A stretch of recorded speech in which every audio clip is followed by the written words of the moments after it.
The championship for alma maters. It's extra special, isn't it? SEC defensive back. Making plays. He had 13 career picks in the late 90s. Absolutely. He was a great player, great safety. Had a cup of coffee here with the Colts at training camp. But he joined Church and Auburn. Of course, Paul Bryant won 6 titles at his alma mater. Steve Spurrier got it done. A couple years after that, Bill Fuller. And now it's been a while, 23 seasons. See that.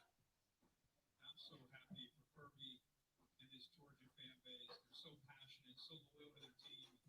They've been waiting 41 years to be able to walk up on that podium and hold that trophy up and win the national title.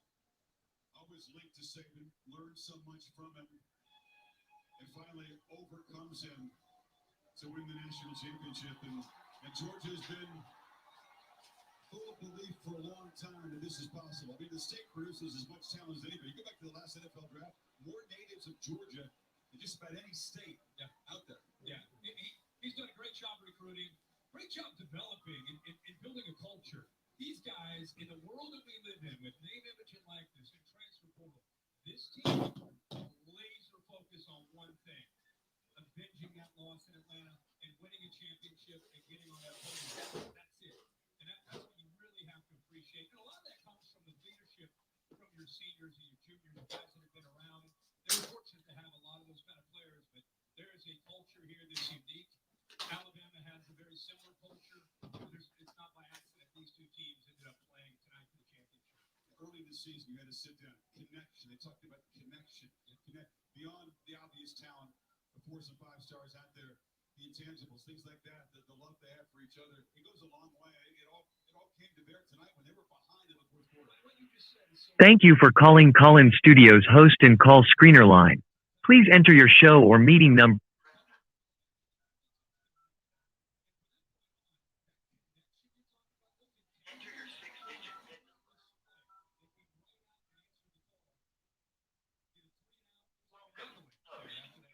Started a show session in Collins Studio and cannot yet receive calls on Mark Rogers' Voice of College Football. Please visit the Collins Studio website to begin your session. Music will play until your session begins, or you may call back when you are ready.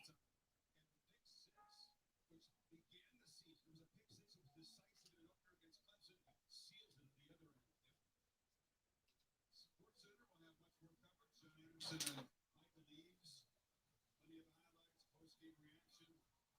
Kirby Smart will join the show. Of course, look at the odds for next season. I'm guessing that both of these teams will figure probably ahead. Face the Dogs are going to land the victory Seahawks tonight once they unwrap the trophy. He handed out. Please take us on the podium.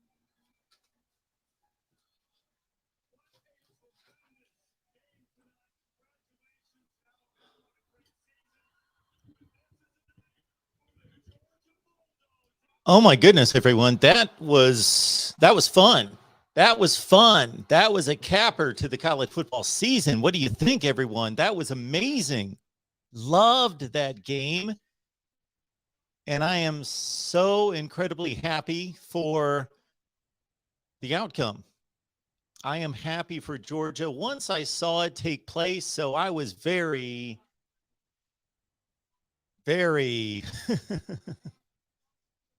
neutral, just kind of there, just starting to watch the game, wanting to see good athleticism, good football, as I always do. Taking this in as, okay, this is our last football game, so I really want to take it in. And I got to tell you, early on in the game, I was fighting not falling asleep. Not that these guys weren't given everything they had from the opening whistle, but as Georgia fought adversity in the second half, and Alabama, of course, did too from an injury standpoint, man, this became so incredibly intriguing as we see Kirby Smart and the Georgia Bulldogs on the platform celebrating the national championship and receiving the trophy from Reese Davis. Wow, this is just a great sports story. So the more the fourth quarter unfolded, and even before that, I started to really get wrapped up in, I got to say, kind of rooting for Georgia. Alabama's won it so many times. just rooting for Georgia and thinking about people that I know that root for Georgia football, thinking about just a lot of people. Look at them on the TV screen right now. A lot of people that live and die with this football team, and it's only football, but they live and die. They breathe it. They have to hear a bunch of crap. And when you see Stetson Bennett at the end of this game, when you see Stetson Bennett, and just, I don't know that there's been a player who has put up with as much crap as Stetson Bennett. And to see him pull through, this is the pinnacle of sports right here. This is we talk a lot of strategy and a lot of nuts and bolts and talent and recruiting and evaluations of all that. And of course, these two teams are the two most talented teams in college football. So that's the number one reason why they're here. Let's not mistake that. Hard work out the window. Yes, it begins with talent. You have to have superior talent. But when you see a Stetson Bennett and all that he's endured, and you see him able to fight through that turnover that could have been called an incomplete pass, that type of adversity, and he's had to face that over and over and over and to come right back down the field and make some amazing throws. We're going to break down the game, and we're going to take your calls in just a second, but right now, it's just about the sheer joy and emotion and the jubilation. So my congratulations to anybody out there who roots for Georgia football. Man, we'll go through the live chat, and we'll certainly pick up on anybody who loves Georgia football, who's rooting for the Dogs, and who is just beside themselves right now. This is amazing to see. And just as a college football fan, it was an amazing game. Certainly wasn't a 33-18 game. Of course, the pick six put the icing on the cake. But just an amazing game between two tremendous teams. And Alabama fought the adversity of losing John Mechie before the game. And then losing, of course, Jamison Williams, their number one playmaker who can take the top off of defense. That was big. But man, it took a while to get churning, but this game really ramped up and became a classic. And to see Nick Saban and Kirby Smart, considering their relationship and their working together in the past, to see them in midfield at the end of the game. And I think Nick Saban, he is the ultimate competitor. He wants to win every national championship. He wants to win every game. I'm sure he is hurting, especially for his players. He's got so many national championship rings. He's had to move on to the other hand. But he still wants to win another one for himself. I'm sure he wanted to win this game so badly tonight, but especially for his team. I'm sure he's hurting for them right now.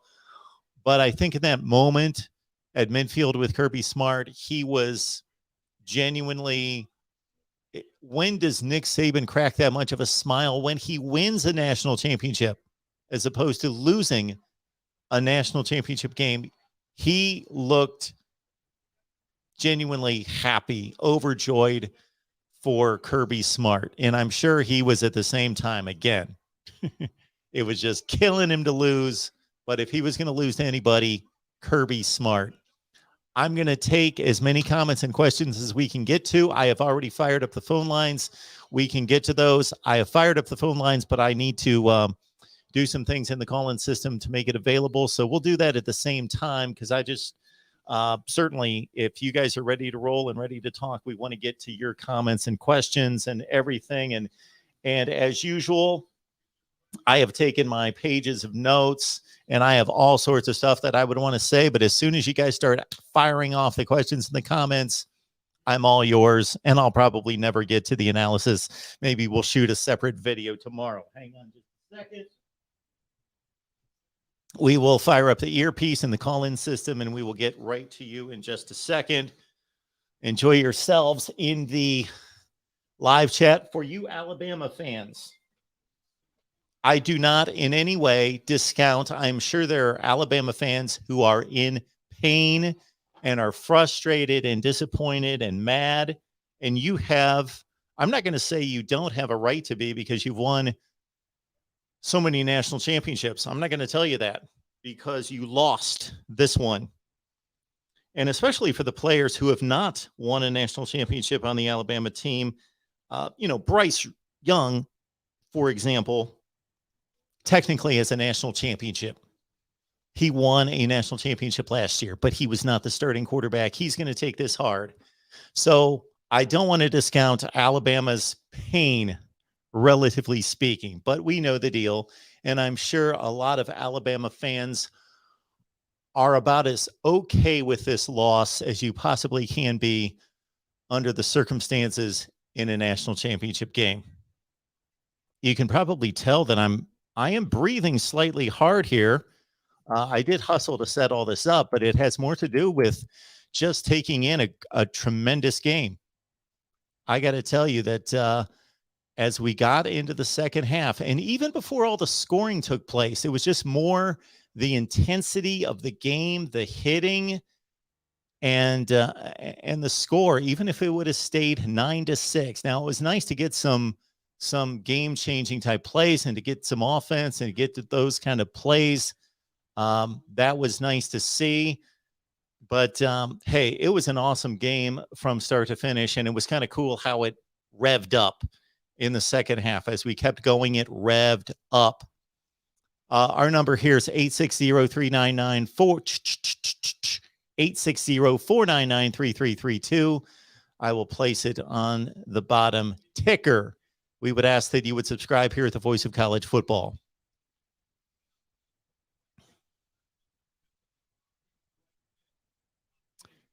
(860-499-3332). Otherwise, I'm going to dive into the comments, but I believe we've got calls on the line. Give me just 1 second here so I can hear you.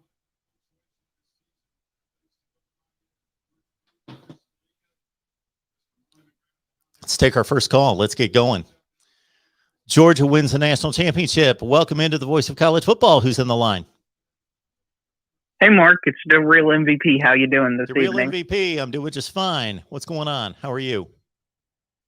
Well, first off, we got to congratulate Georgia. I mean, anytime you win the national championship, regardless of the path you took, all props go to Georgia, man. I'm so happy for their fans, especially Uncle Lou, who's been on this platform for 7 years, having to take all the heat. Can we get some 2021s in the chat for Georgia? Yeah. If Alabama would have won this game, we would be sitting here and we'd analyze the game and talk about the game and what went right and what went wrong if Alabama had won the game. But what's the story? What would the story be? Alabama wins again. Nick Saban's the greatest of all time. This was just fun to watch. As the game went on, I became more and more revved up and excited and pumped up and just flat out happy to see Georgia win. When the game started, I really didn't care who won. I could care less. I was just watching the game, just watching a football game. But as it rolled along, I became more and more attached to Georgia. Yeah. I was rooting I thought Alabama was going to win just because I'm not picking against Nick Saban twice. I learned my lesson the first time, but I was rooting for Georgia. Well, let's talk about the actual game. So, Mark, the most obvious question is, Jameson Williams gets hurt. How much did that impact the game? Oh, I think it was enormous. We saw two plays in particular, both involved 84. His name escapes me right this second. Anyway, he dropped a pass down near the goal line, about the 5-yard line. That was key. And he could have come up with a pass that I thought was just about perfectly thrown from Bryce Young. It was the play before the interception. The play before the interception, Bryce Young threw a perfect pass. And no, that was Ja'Cory Brooks. It was another wide receiver. Ja'Cory Brooks dropped that one. So Jameson Williams' injury was huge. Well, and then if I showed you before the game, I'm going to say quarterback A stat line, quarterback B stat line. You would think, man, Stetson Bennett blew it again with 2 interceptions. But no, it was Bryce Young who had 2. Like, what happened on those interceptions? Because there wasn't really anybody within the area to get the ball either time. There was like a Georgia double team both times. So what happened, Mark? Well, I'd have to watch the play again to tell you exactly what happened. Well, the second play, the pick six that iced the game, you could see that he was looking for possibly a back shoulder throw, the wide receiver, and I don't remember who that was. I'm actually watching it right. No, I'm not. That's a different play. And so, yeah, I'm not here to necessarily break down the plays just because I would have to see them again to break down what he could have possibly seen. But I do remember on that particular play, I think he was reading a back shoulder throw and he didn't get it from the receiver. Now, what from Georgia's aspect, what do you think they did different from the first game that really changed it, the result? If you had to say one thing, this is what they changed and this is why they won, what would be that one thing? Well, the one huge aspect on defense, we're looking at a team that gave up 41 points to Alabama and they gave up 18 tonight. And really, the last touchdown was a bit of a gift for the Alabama offense. So they basically gave up 4 field goals. They didn't give up a touchdown drive to Alabama the entire game. So the Georgia defense that I could go through my comment section from the last month of videos and point out all the people that said that the Georgia defense was a joke and that they were overrated and see what happened to their defense. And that was all a mirage against a bad schedule that I argued with over and over and over with. See, this is the Georgia defense. They gave up 4 freaking field goals and a 15-yard touchdown drive that probably shouldn't have happened. That's all they gave up. They put pressure on Bryce Young. That's the amount of pressure that they put on Bryce Young in this game versus him sitting back, basically, counting to 7 in the pocket in the SEC championship game. That was by far the biggest difference in the game. And would it be fair to say now that all the games are over, that Georgia's defense is the greatest defense in modern college football? When did modern college football start? Well, after it went to offensive heavy plays, what I'm talking about, because you had 2011 where it was all defense, but now you're talking about gone to a complete off. See, that's why I ask questions like this. Because if you looked up modern college football, some people would say that's post-World War II. Some people would say the 20th century on. We're talking all sorts of time frames. You're only talking about like 7 or 8 years. Modern college football. Okay. Yes, it's definitely the best defense in the last 10 years. Absolutely. And what does Bryce Young or what does Alabama's offensive line need to do in the offseason to win the national championship game next year? Stay healthy. I don't know that they need to do anything. They don't need to do anything but continue to work and improve. I think that what Kirk Herbstreit pointed out a number of times was very obvious that, and this is not making an excuse for Alabama, they lost fair and square, but there is a difference between Bryce Young with John Mechie and Jamison Williams versus their backups and not getting the same number of reps with the backups.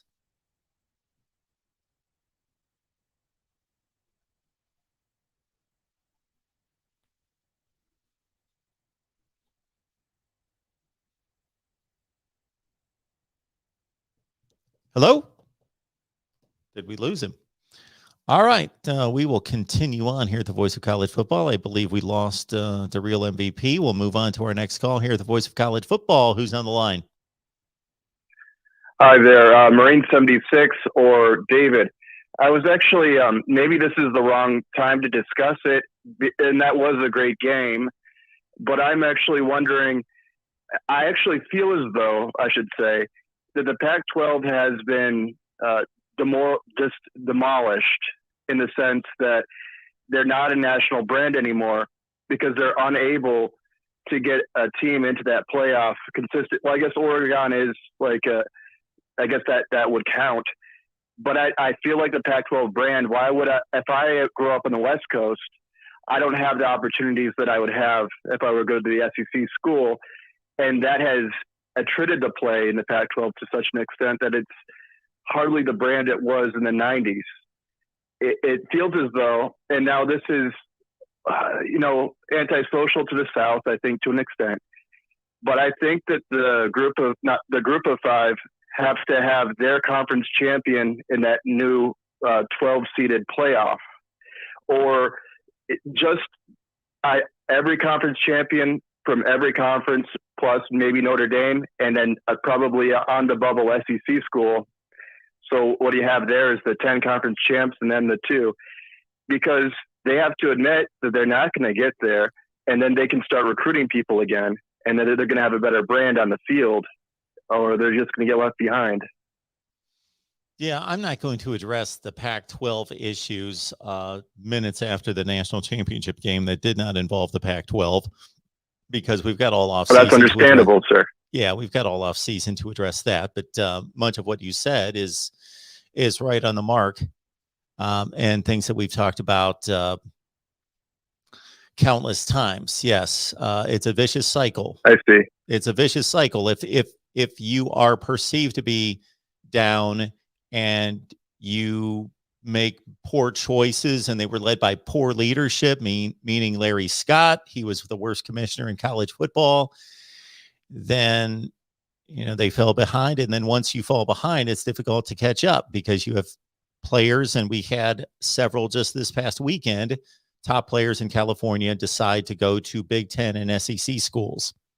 So yes, that's right. Something that we'll have to pick up, and we'll have 7 months to discuss how to fix the Pac-12.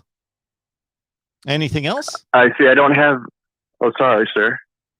Oh, that's all right. Just wanted to know if you had anything else. Oh, I was actually going to say that I don't have anything else, and I don't want to clog your line, sir. So I really appreciate the time, and No, I have a good appreciate night. the call. Thank you so much. Call back. All right. Yes, sir. Bye now. All right.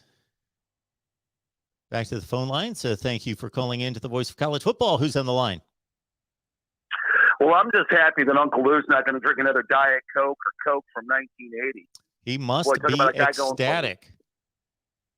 He's going ballistic. I was on his live stream, and talk about a guy that's not ready to party. It's Uncle Lou right now. Yeah, I'm surprised he was able to do a live stream after the game.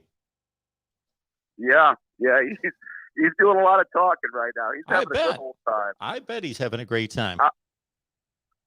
Mark, you probably remember that team in 1980. What was that?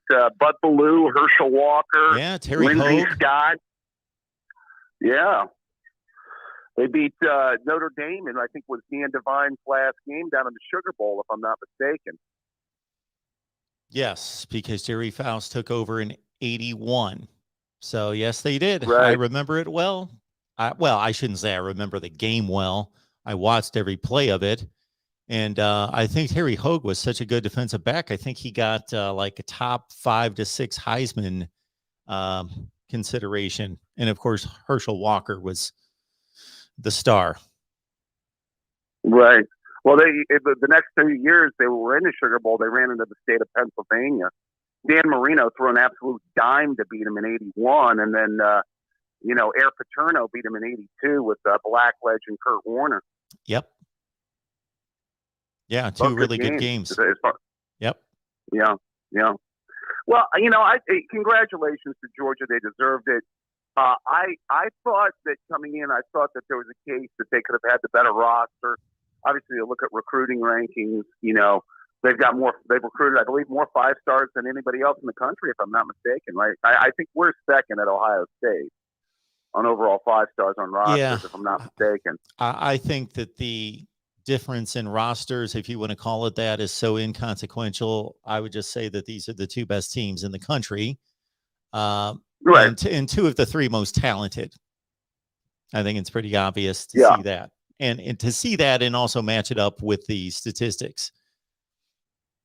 Well, one thing I'm going to throw out there, Mark, we always talk about quarterback play. Football is more quarterback driven now than it ever has been.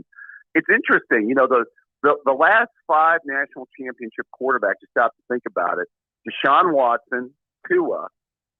18 was Trevor Lawrence. 19 Joe Burrow. Last year, Mac Jones. Obviously, Watson's going through a situation, but all pretty much starting quarterbacks in the NFL.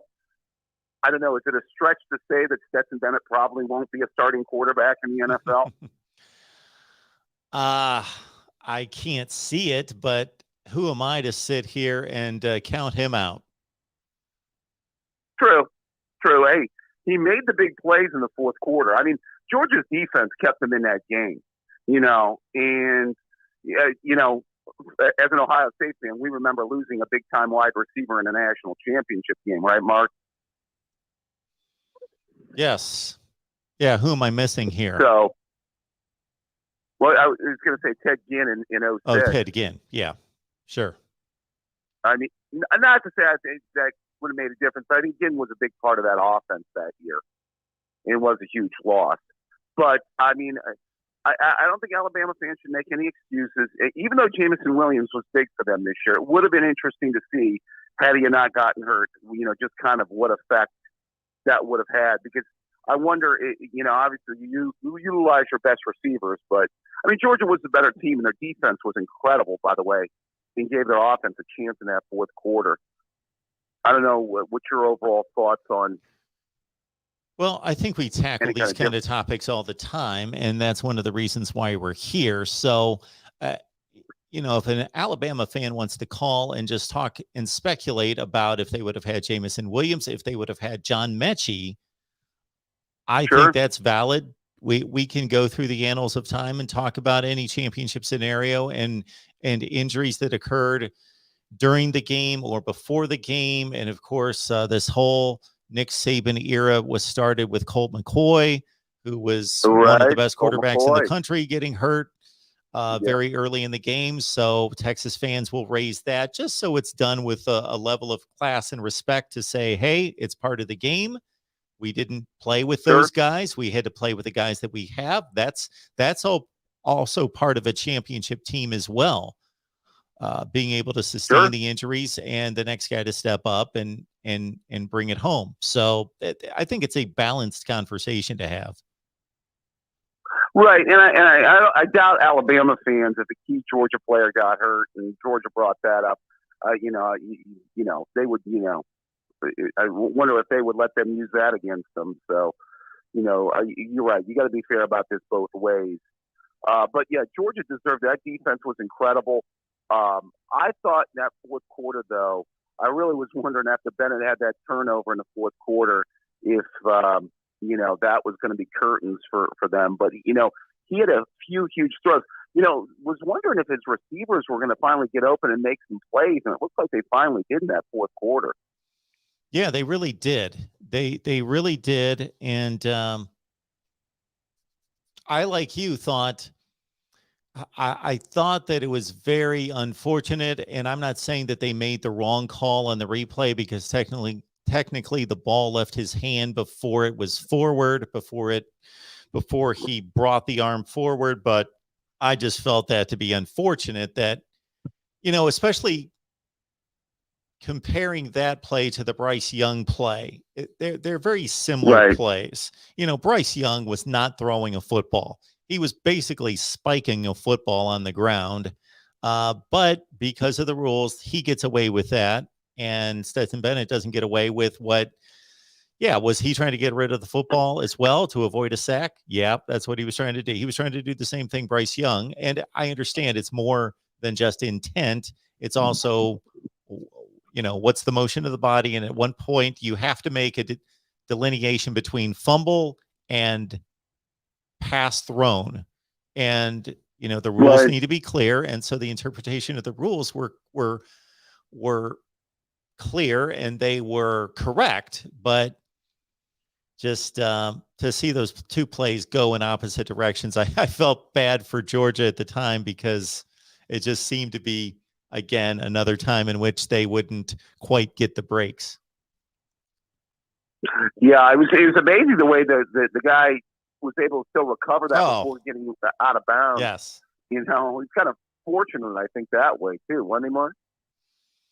Yeah, I don't know if he was trying to do that or not. It didn't look like he was. It looked like he was just picking up the football, but it turned out, at least in the moment. Yeah, I think, it's going to be interesting going forward how these teams, I think these teams will obviously be ranked very high going into next year. Going forward, I think my Buckeyes will be ranked pretty high, of course, but we'll see. Have to see who leaves to go to the NFL and all of that going forward. But congrats to Georgia. You took down the Death Star. It took you some tries, but you finally did it. And a good friend of mine is a diehard Georgia fan, and I gave him a shout out tonight for their victory. So it was a big win, and Uncle Lou's going to party like it's 1980, right, Mark? There you go. All right, David. Thank you so much for it. I appreciate All right, it. Mark. Have a good night. You take care of yourself. Yep. Bye-bye. Yeah, so I sent out a tweet near the end of the game as the seconds were ticking off, and I would like to get to as many people in the live chat who are Georgia fans as possible, like our guy B-Dogs 47 right here. Go Dogs. Congratulations, B-Dogs 47. I don't know if you've been a Georgia fan for 2 years or 20 years or 200 years, whatever it is. Congratulations. This is why we love college football. This is why it means so much to us. Your team finally did it. Remember this night. I remember a night in 2003 when my team finally did it after so many disappointments, and there is nothing like it. So embrace it, enjoy it. I'm sure you are. I can see from all the exclamation marks that you are. So yes, embrace it. If I don't get to all the Georgia fans in the live chat, I am just flat out saying congratulations. I sent out a tweet and I sent it to our guy, Tyler Piles, to Savannah Lee Richardson from Dawn of the Dog, who joins us to talk Georgia football, to Palmer Toms, who used to be on 247 Sports. I don't know where he is now. He used to come on all the time, talk Georgia football with us on a regular basis. Who else did I send that to? What other Georgia people do I know? Tyler, Savannah, Palmer. There were a couple more. Big Dog Brett, who's joined us a few times here. We sent it out to him and Uncle Lou.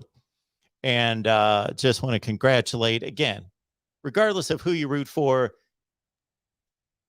I can only speak for myself. I got caught up in it. I thought it was just a tremendous sports story to see Kirby Smart get it done for this program. He has worked his ass off. He has worked his tail off to build this program. And he makes $8 million a year to take a lot of heat and a lot of pressure, but most of it was unwarranted. Hey, if they would have lost tonight, if they would have not made the national championship game, I would be saying the same thing, because I've said it for the last 3 or 4 years in his defense. He's built a tremendous program, and yes, he is being paid to finally win a national championship, and he got it done. But he had made all the right moves to get there over and over and over to get to the brink. So congratulations to him. And again, all the Georgia football fans and this Stetson Bennett, I tell you, I'm going to say it one more time. We only had maybe 20 people on the line. It was in the first minute or so. I probably should repeat that really quick, because that was probably the best 30 seconds or so of what I had to say tonight, because great football game, epic meeting at the end of the game between Nick Saban and Kirby Smart. I think that Nick Saban was genuinely excited and happy. He hates to lose. Yes, he's the ultimate competitor, and I'm sure that he's hurting for his players, but you could see it on his face. He had a bigger grin on his face at midfield congratulating Kirby Smart than he does when he wins the national championship. I thought that was really cool, because I know he's thinking, damn, we lost inside. He's like, pissed off. Lost a national championship. But the other side of Nick Saban is like, that's my guy. He finally won it. He finally won it. So if I had to lose it, I lost it to him. It's cool. And he was happy. And he was, I'm sure, happy in a sense. I don't even know how to explain it. When That's got to be a strange feeling. I can't put myself in that place where Nick Saban would have been. And you see this from time to time in sports where you've got to, they have to be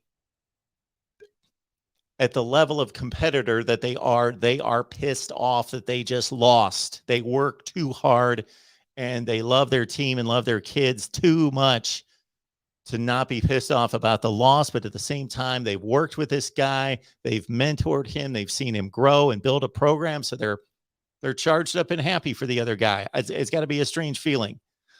Maybe it's like sending your kids off to college or something. So that I have experienced, or knowing that your kids are graduating from college and watching them walk down the aisle and go across the stage to think, oh man, my baby's growing up, but I am so proud of them. That's what I can compare it to. All right. So all the Georgia fans in the live chat, I'm probably not going to be able to catch up with you. There's Eric Schneider. Congratulations, Eric. You must be a Georgia fan. So let's take our next call. Welcome into the Voice of College Football. Who's on the line? Hey, Mark, it's Sean. Hey, Sean. Hey, Mark. Hey, just to say, just excited after great cap to what has been a pretty cool and interesting season this year. Certainly excited to see just someone new as a national champion, someone who hasn't been there in a while. I know Georgia's not like an underdog program by any stretch of the imagination, but, you know, it is some fresh blood, you know, at the top of the heap right here. So, I mean, I didn't have any rooting interest in the game, but I think in the end, like, the rightful team, the deserving team won. I really hated to see the Jamison Williams injury early in the game, but, you know, we never know. It's part of the game. So, and I was just wondering, like, do you feel like this victory for Georgia might create a little bit of a market shift, a little bit of a change in the approach to, in the zeitgeist of, you know, how to build a team? Because this Georgia team doesn't look anything like most of the teams that have won national championships recently. They're very heavy. And, you know, like they like to line up in the I formation and, you know, 21, 22 personnel and just sort of run it right at you. They work the play action. You know, they've got defensive linemen and they're like true nose tackles. You know, the defensive line goes like 270 to like 350 all the way across. And as the game's become just sort of more of a perimeter game, you know, a lot about speed and space. Do you think this, you know, Georgia's showing you can get it done this way? You can actually get to the top of the mountain playing this brand of football in 2021. Do you think that will, you know, change, you know, maybe, you know, change the way some of the upper tier programs approach building their teams? Well, I don't know if it's going to change anybody else, but I think it proves basically the same thing that Michigan proved this year. So they proved the same thing. Georgia just has more talent. And so they proved it on the national stage as opposed to Michigan just proving it in the Big Ten. Is that what Michigan did this year that impressed me? And I know we're talking Georgia, but I liken it to Michigan in that, and we knew this when they faced each other, that we were going to see carbon copies of each other facing off. Just again, Georgia's more talented, is that Michigan was able to maintain its identity. And so I see the same thing out of Georgia, able to maintain a tough bully mentality. I say that in a positive way for anybody that's a little sensitive out there. Bully mentality on offense with offensive linemen that want to fire off the ball and push people around and dominate, with a run game, with run first mentality, using tight ends in blocking schemes, shoot for Michigan, using a quasi fullback at times, but being able to have a core identity in what they believe and what they do well, but also being able to adjust and also add and complement that with updated formations and concepts to be able to quickly go to 4 and 5 wide spread formation and use all the concepts that everybody else is. So to be good at both. Oh, absolutely. I mean, and I think they might, in some ways, I think you have an advantage a little bit being a little bit different because, if everybody else is recruiting kind of the same types of athletes and the same types of players, that pool gets pretty thin pretty quickly, right? Everyone's after the quick slot receivers who can, nowadays who can run 4.4. They're all after the dancing bear, offensive tackles who, might not be the most physical, but if you're, one of 2 or 3 countries in the program committed to like actually playing this brand of football, there's not as many people competing for those resources. Like I said, I don't know how many people, I don't know what Jordan Davis's recruiting profile was like, but I imagine there were quite a few big programs that said, nah, we don't really need anybody like that. He was only a 3-star. I know that. Well, he was a 3-star, you said? Yeah. Yeah, and in 1998, he might have been a 5-star. That kind of guy. I don't know. But yeah, so, and just going to say, do you, Bryce Young playing today, there's such a difference with them with obviously Williams and Mechie on the field. And both of them not being there, he looked, I don't know, like kind of lost out there at times tonight. Well, you lose the guys that you've been playing with all year, and most teams, and I'm sure Alabama's included, they have their first team out there in practice all the time working, and the second string quarterback only works so much with the ones and the twos with the ones, and so the first string quarterback with the twos. So I think that was obvious. I think that was apparent. I don't want to take anything away from Georgia, but I just think that was apparent that he missed those guys. Yeah. Certainly not to make an excuse or to take anything away from Georgia. It falls on Bryce Young ultimately. I was surprised because he played the whole year with such confidence and such decisiveness, such kind of swagger out there. And I don't know. It really, really felt like, I don't know, maybe he over-adjusted. And maybe these receivers, maybe this is a minor problem for Alabama next season. I just didn't see anybody really develop any of those next level playmakers, even in the Cincinnati game. The passing game wasn't exactly dynamic against them either. And like these offensive weapons aren't creating a lot of separation. Again, like Georgia's an elite defense and Cincinnati's a very good defense. So, level of competition, and they don't have the refs yet, but I don't know. It's kind of a minor point of concern, a potential point of concern for Alabama going forward that they haven't had in a while. They've been so deep. Bryce Young is? No, I'm talking about, the offensive weapons, the wide receivers going forward next year. None of them in the last couple games really showed out to me that they're really, at least yet, ready to be the guy, ready to take over. You're right. Ready to take over. I'm pretty confident that they will be, but you're right. They showed that they weren't. I thought there were 2 enormous plays. One was to Corey Brooks, and it was the play before the interception that iced the game. He dropped the ball.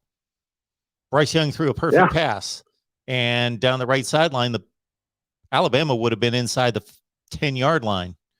Maybe he would have scored a touchdown. So who knows what would have happened? He catches that ball. We might be sitting here saying Alabama won another national championship. And then the other one was Oh, shoot. I've got it down here. But anyway, whoever it was, he made a couple decent plays after that. I think he actually even scored a touchdown. He flat out dropped a brilliant throw from Bryce Young. I don't see. I guess Was I it just Bolden watch these games a little played? different than other people. I think we put way too much on these quarterbacks. I did Bryce Young play the best game of his life? No, but did he play I think it's a very simple thing. I think we should all go back out in the backyard and start throwing footballs to somebody about 20 yards away, and then have do that for about 5 or 6 throws, and then have like 4 people rush right at us and knock us on the ground while we're trying to throw the ball, and see how well that goes. I just Georgia's pass rush in this game versus the first meeting they were 2 completely different defenses entirely. Yeah, that's interesting. Yeah, and that's interesting too. Georgia's pass rush just kicked butt the entire season, except for that SEC championship game. And honestly, Alabama's O-line has been a sore spot of minor concern. So, I mean, I thought coming into the day that SEC championship performance was a bit of an outlier, but I wasn't expecting like that stark of a difference. I mean, Alabama's, they still got an offensive tackle in there who's going to be a top 5 pick. And they still got a bunch of other guys that are, good enough to play offensive line at Alabama. So, it was, but they got their butts whooped, and Young was definitely under pressure, and some of his struggles certainly weren't all his fault tonight. But you could definitely tell, like Mechie was his security blanket all year, and Williams was his home run hitter. Yep. And without them, I don't know. And I thought I'm going to say like one quick thing, and I'll open up the lines here. But that last drive, the last series when they got before Young threw that interception on 3rd down, I thought the play calling on those were just terrible. Like those decisions, they were moving the ball pretty well by mixing their route depths and all that. But then the last 3 possessions, I was watching it and I rewatched it again. On both 1st, 2nd, and 3rd down, all the routes, every single one of them were 15 yards downfield. And Georgia was basically in a cover 2 look, and none of it was ever going to be open. And I don't know. I mean, it was just terrible. I mean, I didn't really understand why they felt they just had to go for the jugular at that point in the game. So, well, I appreciate the call, man. All right. Thank you. Have a good one. Thank you very much, Mark. Yeah, thank Take you. care. All right, folks. Good times tonight. Epic national championship game.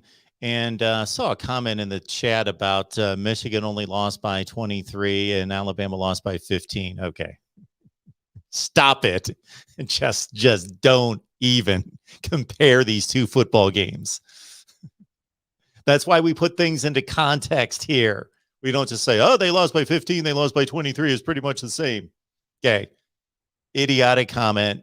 Just stop it, please. Don't just, You either are clueless or you just obviously are pushing your narrative. And I get it. You're trying to push a narrative, make Michigan look better. But you know better than that. If you watch any football, you know that we saw 2 completely different games from what we saw 10 days ago to what we saw Georgia, Alabama tonight. Welcome into the Voice of College Football. Who's on the line? Yes, you can hear me? Yes. Hello, sir. Oh, okay. So, hey there, Mark. How's it going? I'm doing just fine. How you doing tonight? Well, I just feeling. Oh my gosh, where I need to start? I just feeling like praise the Lord, my Lord. Thank you, Jesus, Lord, for the dogs. You're happy. You're excited. So you're a Georgia fan. Who am I talking to first?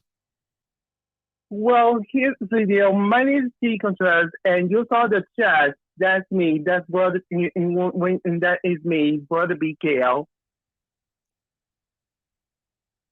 Well, I appreciate you calling, and you're a Georgia fan. Yeah. Awesome. Yeah. Well, congratulations. Yeah, congratulations from me, but congratulations to them because they deserve it.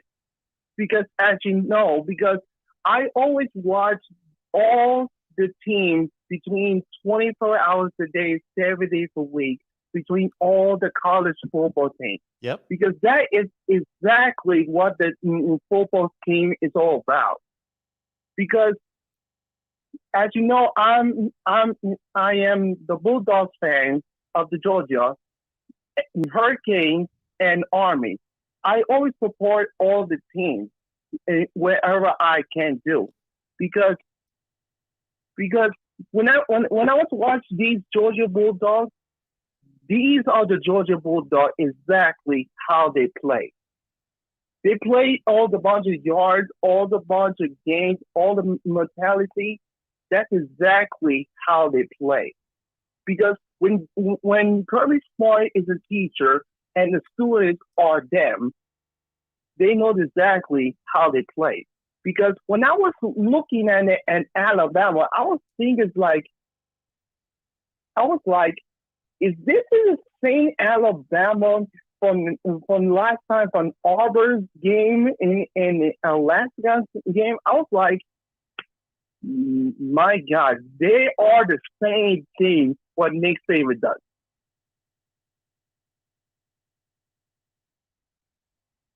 So yeah,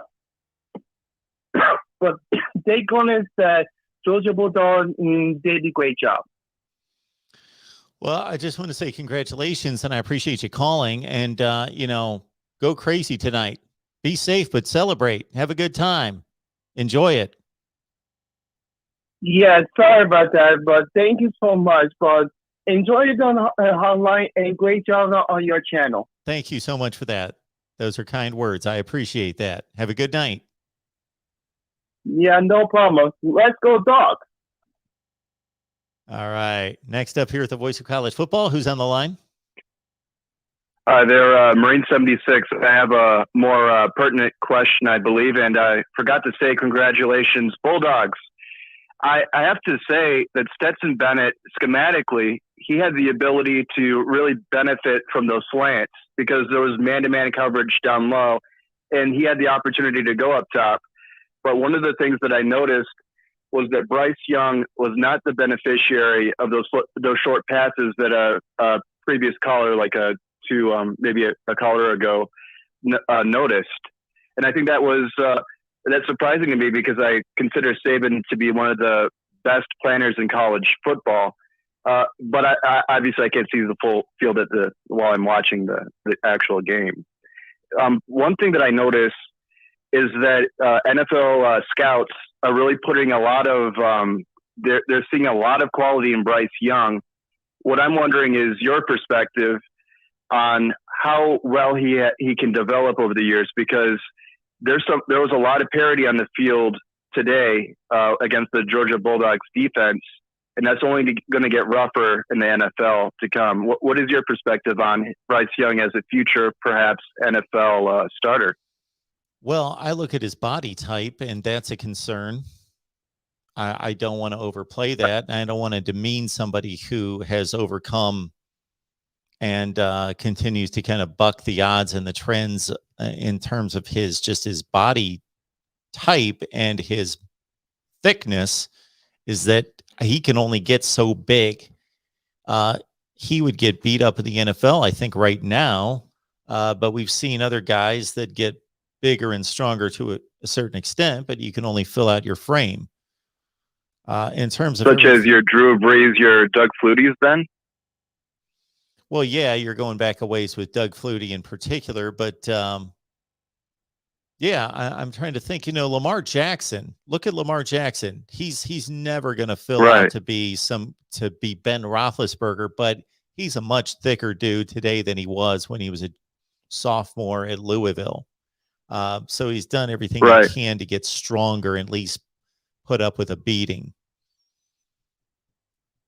So I think so that he might be devalued. But do you believe that perhaps if he goes for his junior and his senior year, that he has the opportunity to grow with those progressions? Because I think he's exceptional for a sophomore. But of course, like you said, even scouts are going to say this guy is a little bit on the short side. Let's go with the big arm.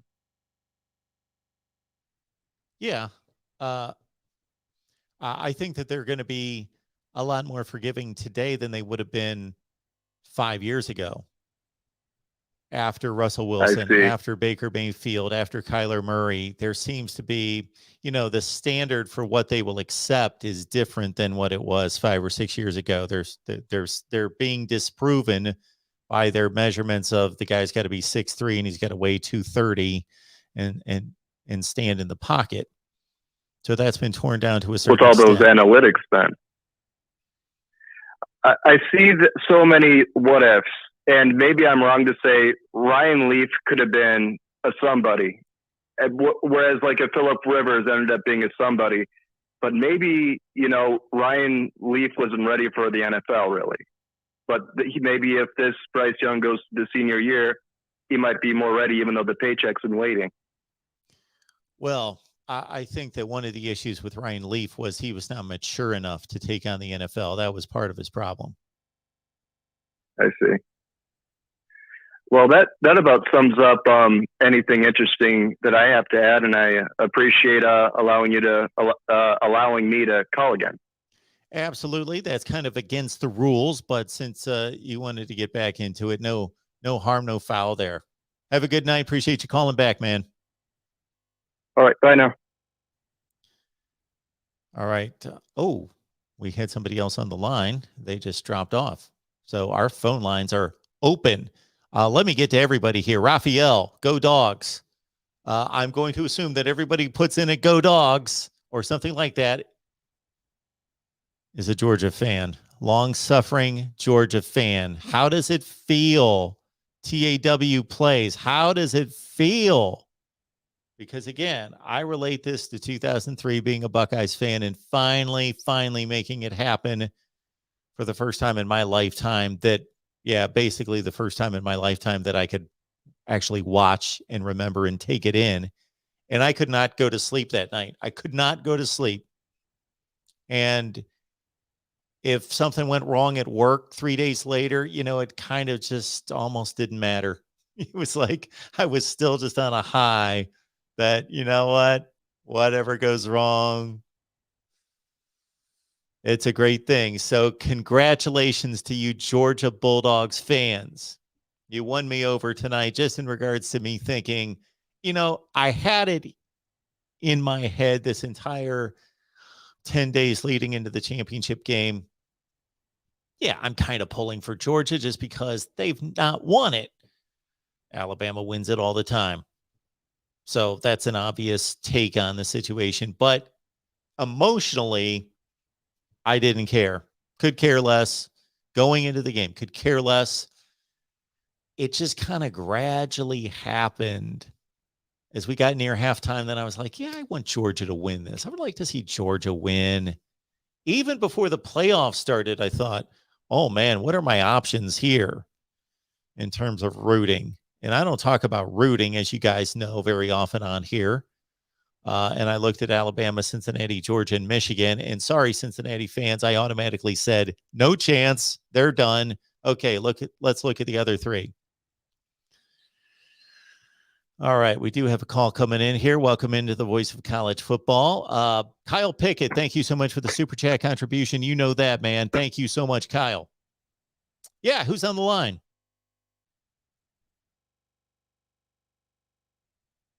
Hello? Hey, is this NT8, man?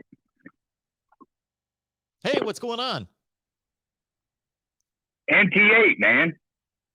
Oh, we got Navy Thomas on the line. Look at this. Yeah, buddy. Oh, man. Hey, this is a banner night. I was checking you. I was checking for you during the entire game as I kept listening and watching it on Gamecast. Yeah. And I couldn't find you. So the only one I found was Damn it. Big Screen Pete. Yeah, Pigskin Pete. Yeah, was he on? Okay. Yeah. I So just- that's Well, Navy Thomas, let me tell you something. I was on from noon until 7:30. I did a 7.5 hour live stream this afternoon for pregame. So I just wanted to sit and enjoy the game. I wasn't going to go through the pregame deal, but anyway, Pigskin did a fantastic show Nice. while the game was going on, while I was watching it on Gamecast. And man, I just want to tell you, he was doing fantastic for his entire show. Awesome. So I wanted to spread that out about him because, you know, just like you always do when you're doing your stuff, he was doing that live show. That was really, really good. So Nice. I just wanted to spread that and let everybody else. George from You like Florida was Pigskin on Pete. there. Yeah. Yeah. And I think the only complaint I had about this whole thing is it was SEC versus SEC, and Pigskin didn't get the AAC or whatever it is, ACA. They didn't get into it. The Big Ten didn't get into it. The Big 12 didn't get into it. It was an SEC versus SEC. What a crock deal this was. Yeah. It should have been the conference champions need to be there. conference championships that it should have been playing in it, not SEC versus SEC to end up with this. So I just wanted to share that with you, in my opinion of it. And yeah, I'm still up. It's midnight my time, so it's 1 o'clock your time. So. Oh yeah, we're humming along here, trying to get the So job I done. just wanted to cover that and tell everybody else. So Well, thanks, Navy Thomas. I'll let you Appreciate it. roll with it. Good to hear from All you. right, my friend. All right, Goodbye. man. Have a good one. Our guy, Navy Thomas. I say this all the time. We hear from Navy Thomas that Navy Thomas is, I believe, the longest running active member of our subscriber base. He is the guy that still is engaged, still here, still comments. Gave me a phone call tonight. That doesn't happen very often, but good to hear from Navy Thomas. He's been with us a long, long time. Thanks for calling. Welcome into the Voice of College Football. Who's on the line? Way to go, Georgia. Boomer Center. Yeah. Okay. That's all we needed to hear from him. Short and sweet, and whatever that was.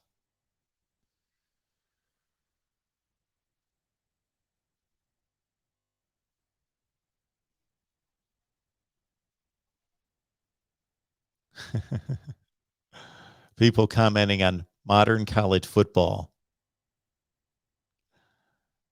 It's funny. Yeah, when people say modern college football, like if you're talking to historians and they talk about sports and they talk about, let's say, college football, they're going back to, let's say, World War II. Not 7 years ago. Showtime's got a top 5 for next year. Bama, Georgia, Ohio State, Michigan, Texas A&M. Well, we will release one of those soon. We will do it. I got myself dinner right after our live pregame, and I sat down and started working on the top 25.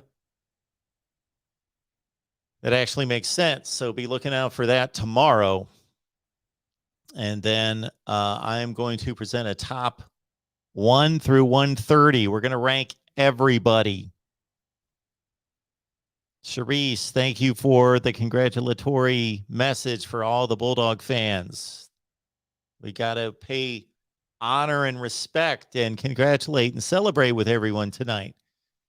Paul, got my Georgia championship hat ordered. Go Dogs. Let's put him on the screen. Paul, good to hear from you. Hope you're still here. And yeah, I just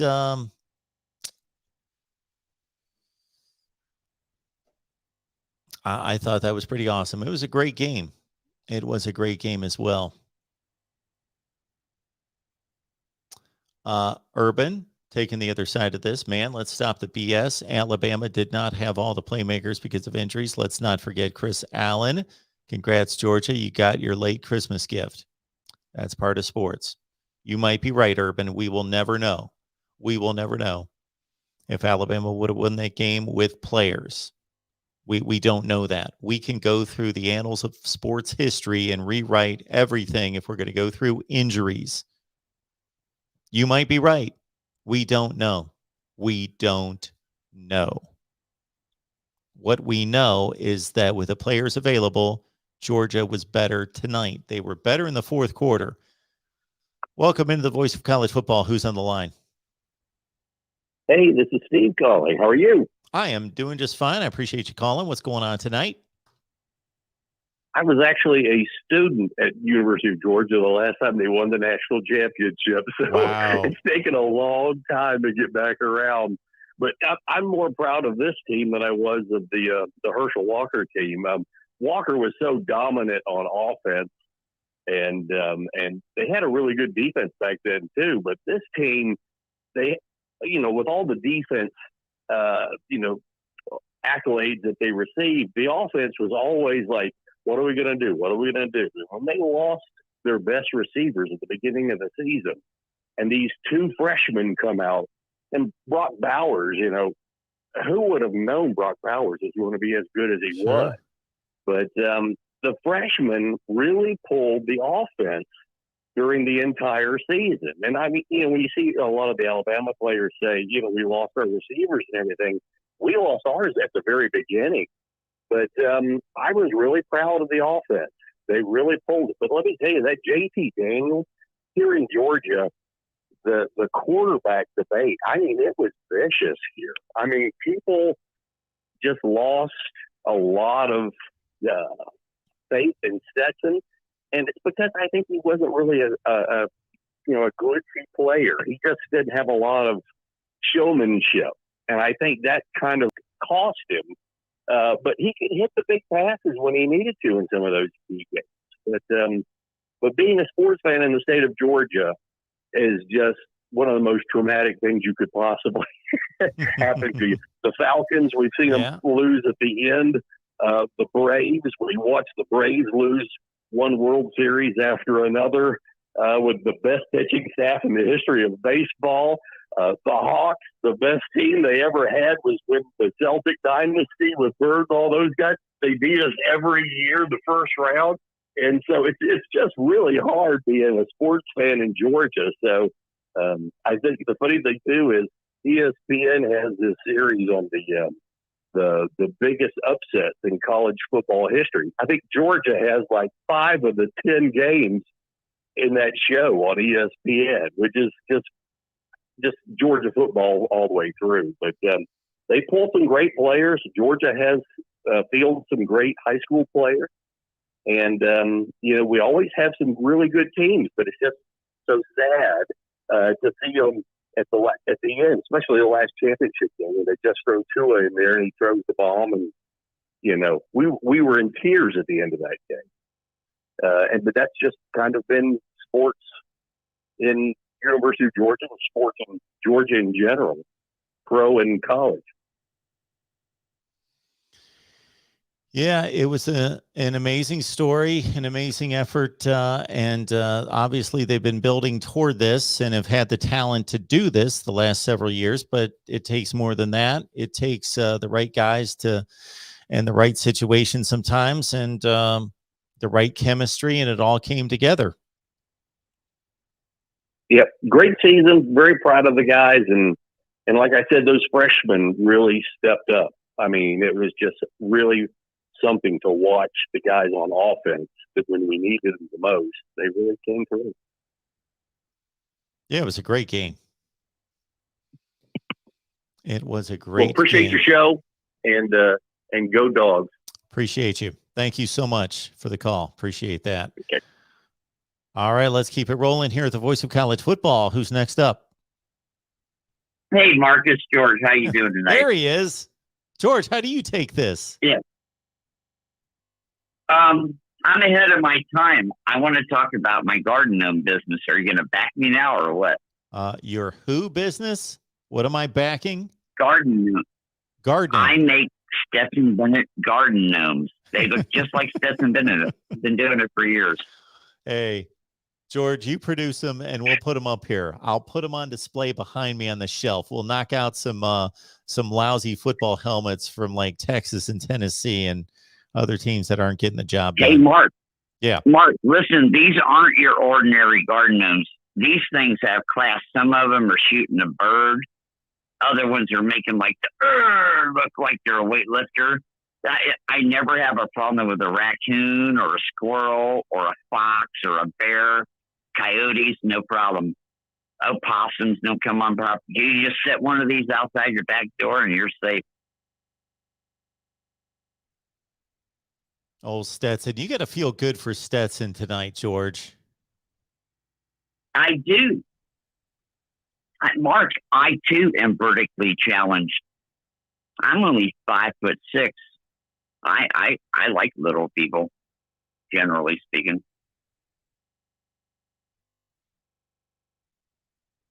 I thought that was exciting. I got into it. I was charged up. I was more emotional about it than I thought. I was genuinely happy for Georgia and all the Georgia people we know. Mark. Yeah. Do you know how you could take off and go viral? Tomorrow you wake up and you open your phone book. I know we don't have phone books. Google it. And look up garden ceramics. And call them up and say, oh, my God, my friend George told me to make Stetson Bennett yard gnomes. And say, you're going to be my channel sponsor. I get $40 off each gnome. They cost $195. Let's do this. Make your own sponsor. Stetson gets zero because it's a almost looks like Stetson Bennett yard gnome. You know? Yeah, we're giving him nothing. Stetson gets nothing. He's going to make some money maybe. I don't know about in the NFL, but shoot, there'll be so many. Look, I'm a legal guy. I'm a legal guy. I understand contracts. You just write, it almost looks like Stetson Bennett dwarf, but it's not actually him. And then you're out of it. He can't get you. This was not based on any actual living people. Any resemblance is coincidental. And then call it almost looks like Stetson Bennett the dwarf. What is Stetson Bennett going to claim his name as Stetson Bennett the dwarf? No. I've already worked through the legal details. Yes. Sounds like a venture I would get involved in. Yes. You can tell that I'm very virulent and feeling offended that the referees just did what they did. I mean, what can Georgia just do pass interference on every play and walk away laughing? I guess so. Oh, come on. I'll never accept it. I'll never give Georgia any credit. Come on. They only won because they threw the election and turned our country over to communism. Let's get back to football. I don't want to go there. Yeah, I don't want you to go there. Hey, listen, my 26 or 27-year-old kid sitting there, he's laughing because he knows I'm just playing. But isn't it great to be able to joke around about crazy shit in the news? Yeah. I'm blaming it all on Georgia. Goddamn Georgia. All right. Yeah. I still got a year of jokes. I know Stetson's coming back. My time is not up. I will be here next year. I will hound this guy forever. Oh man, George. You cannot make fun of Georgia the only reason, anymore. Hey, listen. The 1980 jokes The only reason Georgia won is because Georgia hasn't played anybody. Everybody had a down year. They should be embarrassed they won in the fashion they did, and they won this year. Embarrassed. Yes. I'm sure that they want to give the trophy back immediately.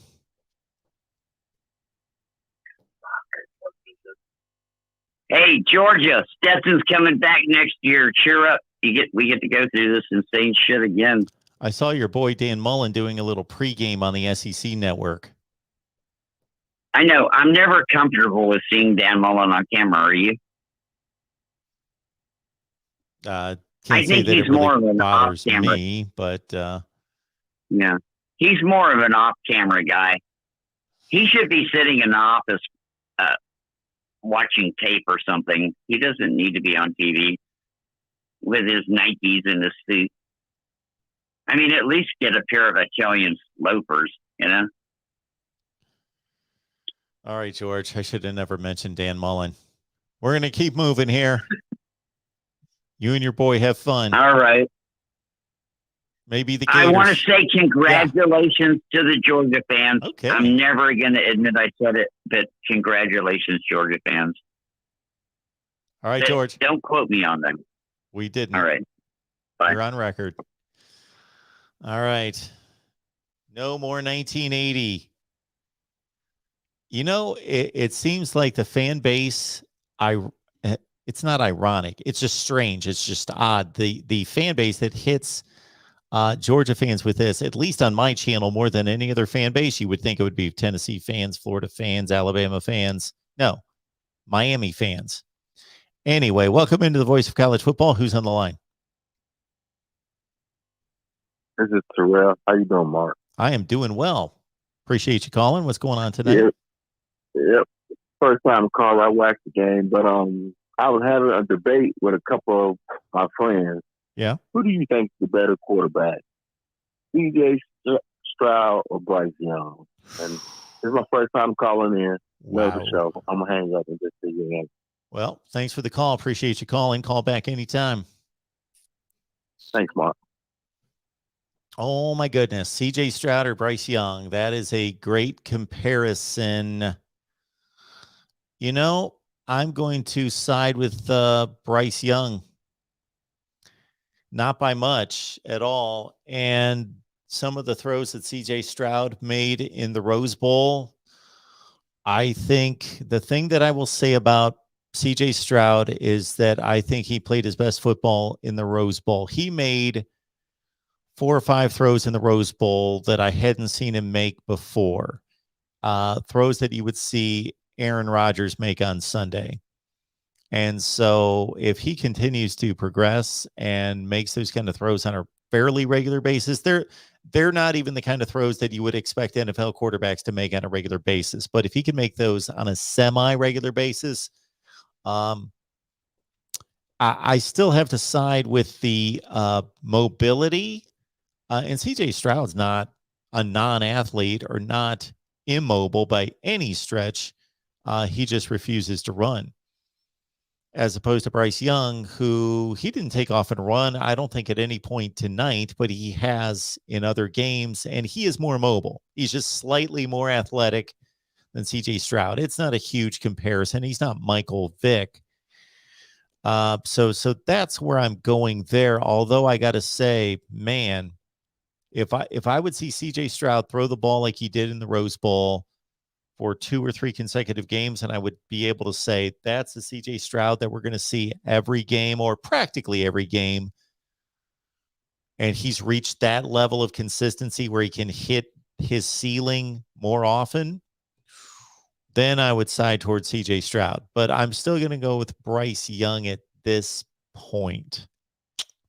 It's close. Great question. All right. Thank you for calling the Voice of College Football. Who's on the line? Hey, this is David, the truck driver. I called in a couple weeks ago. David. And, yeah, truck driver. And I'm a Georgia fan. And I just wanted to congratulate all my other Georgia fans listening to this. And that guy before talking politics, he's a wild one, ain't he? Oh, yeah. George has been around here for a while. Yeah. George has made more comments on my channel than anybody, so I kind of let him loose a little bit because he's supported for a long time. Yeah, well, if he thinks the refs let Georgia get away with things, I would have to ask him how he feels about that fumble Stetson Bennett made. Exactly. Well, if that would have been anybody else, a little questionable. If that would have been anybody else, I would have argued the point. But I know George is just kind of all over the place on these things, so I just kind of let him go. Yeah. Hey, George, It's called Adderall. Talk to your doctor. They'll get you set up. Oh man, but seriously, it feels good. It does feel good. I bet. No more 1980 jokes. No. Because and I hope it wasn't so much of a this season wasn't so much of a 2010 Auburn, 2019 LSU. You know what I mean? We didn't get this amazing quarterback, or out of the transfer portal, or we didn't hire some young shot from the Saints to come over here and start run our offense. It was Georgia doing what Georgia does and won the national championship. So I feel confident saying this, and I'm usually not confident on saying anything about college football because I'm a Georgia fan. Because hope is my enemy. I'll say this: I don't see Georgia going down the same road of like next year going, 6-6. One, we don't play in the West, right? So that's a big one. Mm-hmm. Okay. Because the SEC East isn't as dominant as the SEC West. I think we can all agree upon. We don't have an Ole Miss, a Texas A&M, and LSU, and an Alabama. Sure. We've got Florida and Georgia. Florida's going to have a first-year coach. Okay, not saying, and I think that was a great hire. And I do like you were talking about. What was Michael Vick, Virginia Tech? What was his dad's name from South Carolina? Frank Beamer. And this is who's South Carolina's head coach? Shane Beamer. That'll be his second year here, and I do think he's a good coach, and I do think he's recruiting well.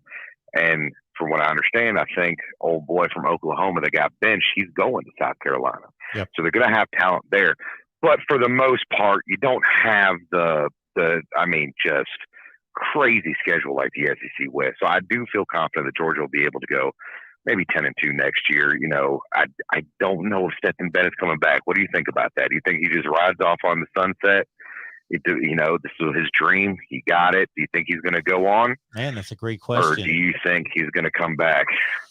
I have no idea what his aspirations are professionally, but oh my goodness. Well, you don't think he can go to the NFL, can you? With that body size? I mean, it doesn't appear so, but think about this.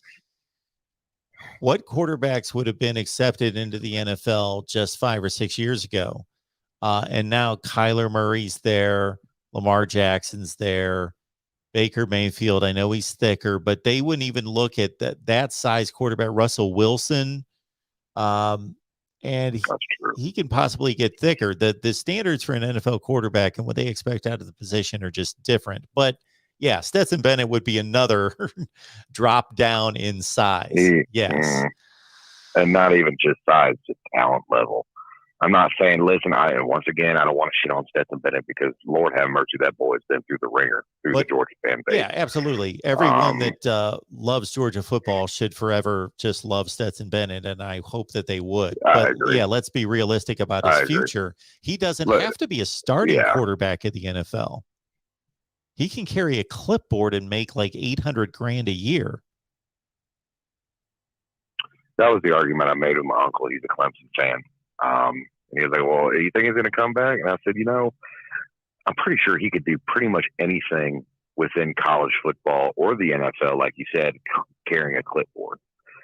I mean, the guy, he'd open up a restaurant tomorrow in Athens and be fucking fine for the rest of his life. Yeah.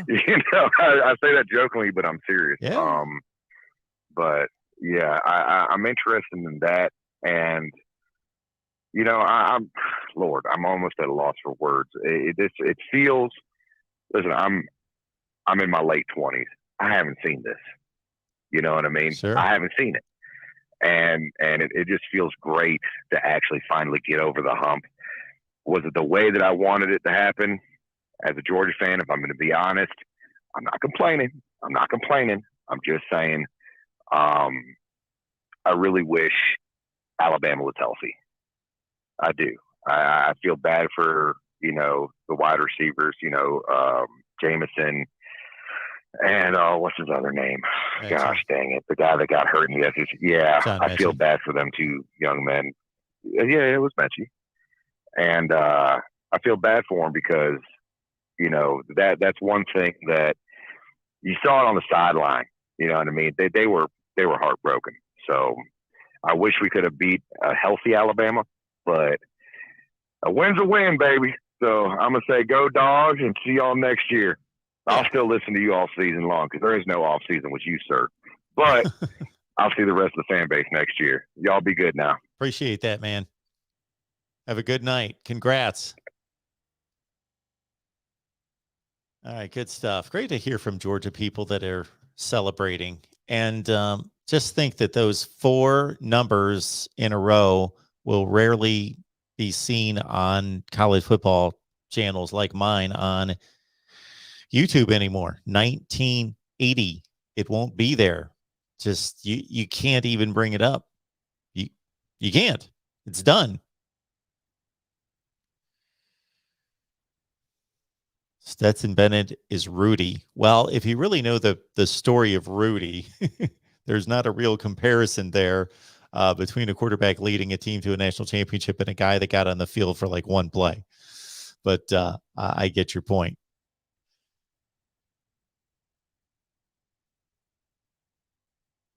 All right, let's keep it rolling here. More calls coming in. I'm being amused by the chat as well. Welcome into the Voice of College Football. Who's on the line? Very much. Say very excited to be shot on the line. Trying to keep it down because it's 1:30 a.m. But what a win, man! What a 1980, 41 years.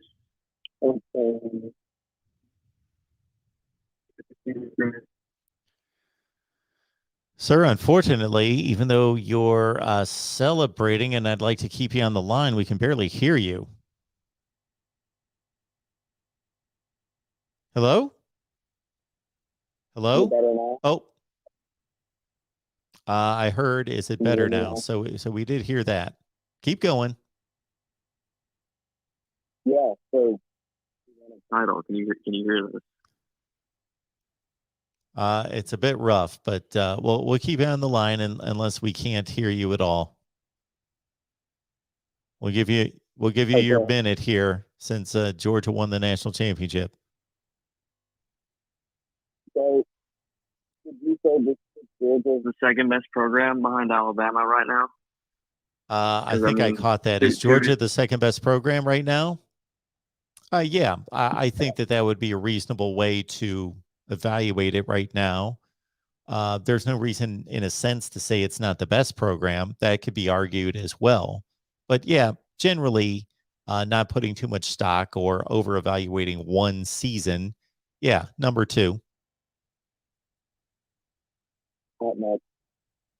I'll just leave you with good night and go Dogs. All right. Appreciate it. Congrats.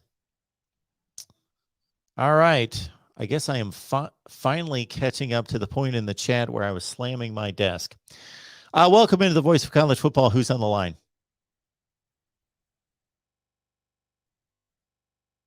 Hello? Lomansky. Hey, Lomansky. Lomansky. Yeah, how's it going, man?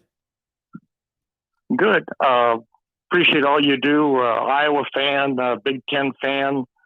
Remember Earl Bruce, so I'm feeding into your love of the Buckeyes. But like you, I watched the game, and halftime came, and I just like you, Mark, I started to root for the Bulldogs. And then Stetson had that bizarre play where I don't know if that guy knew if he was out of bounds, inbounds, fumble, pass, just the most bizarre play. And you just felt for the kid, you know, and I know a little bit of his history.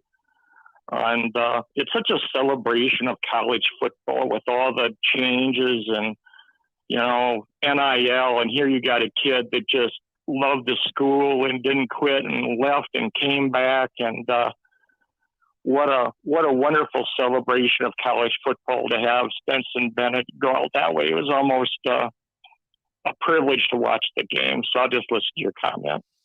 Well, I would agree with that, here is a guy that, you know, we live in this social media world, and I'm sure that he hears it from all directions.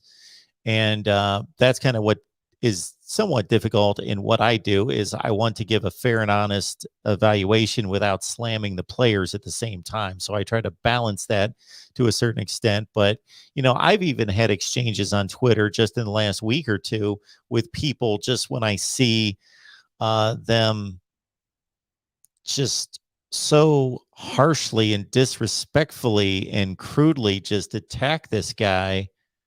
And it's just ridiculous. It is just ridiculous. If you want to attack anyone, you would attack Kirby Smart for making the decision to play him. And I don't even think that was valid. And I'm glad that he was able to, and I don't even know if he looks at that, cares about it. It's got to affect anyone to a certain extent. He's got to know about it to some degree, and to get his validation. Not that he needed that as a human and as a football player, he shouldn't need that to validate him.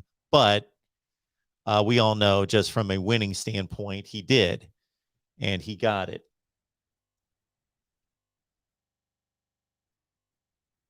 You might find this interesting that I listened to the Hawk Out of the Storm and talking to Don Patterson before the national championship game. And Don kind of laid out, his knowledge and history, and knew Nick Saban, thought a lot of Nick Saban. And so I asked him the question, how's this game going to go? Who's favored? And Don talked about sometimes in football, it's what's between the ears, and that don't have to be a 5-star or a 3-star. It's how you react to situations, adversity. And at the post game, when Stetson talked about, I wasn't going to be the reason we lost this game. I just happened to think of Don Patterson, what he said. And, sometimes you got to have the it factor. And I thought that was really interesting comment post game that he replied, I was going to be the cause of losing this game. And that's a magical thing of an athlete that it's hard to measure till you see it. Yeah. Yeah.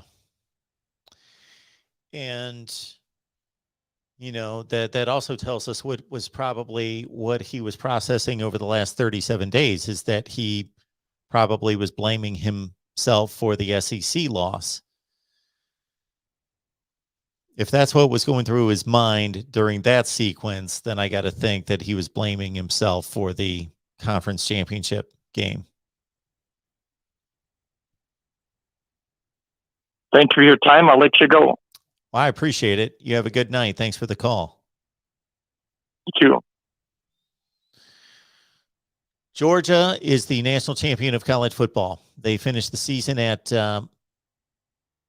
14-1 and avenged their loss to Alabama. And like many times in history in which a team not only is making a quest toward a professional championship or a collegiate championship, that there's a team or an organization in its way. So it makes it even sweeter once they reach that place, to a lesser degree that we saw it this year with Michigan finally beating Ohio State, winning the Big Ten championship, and they had to go through Ohio State.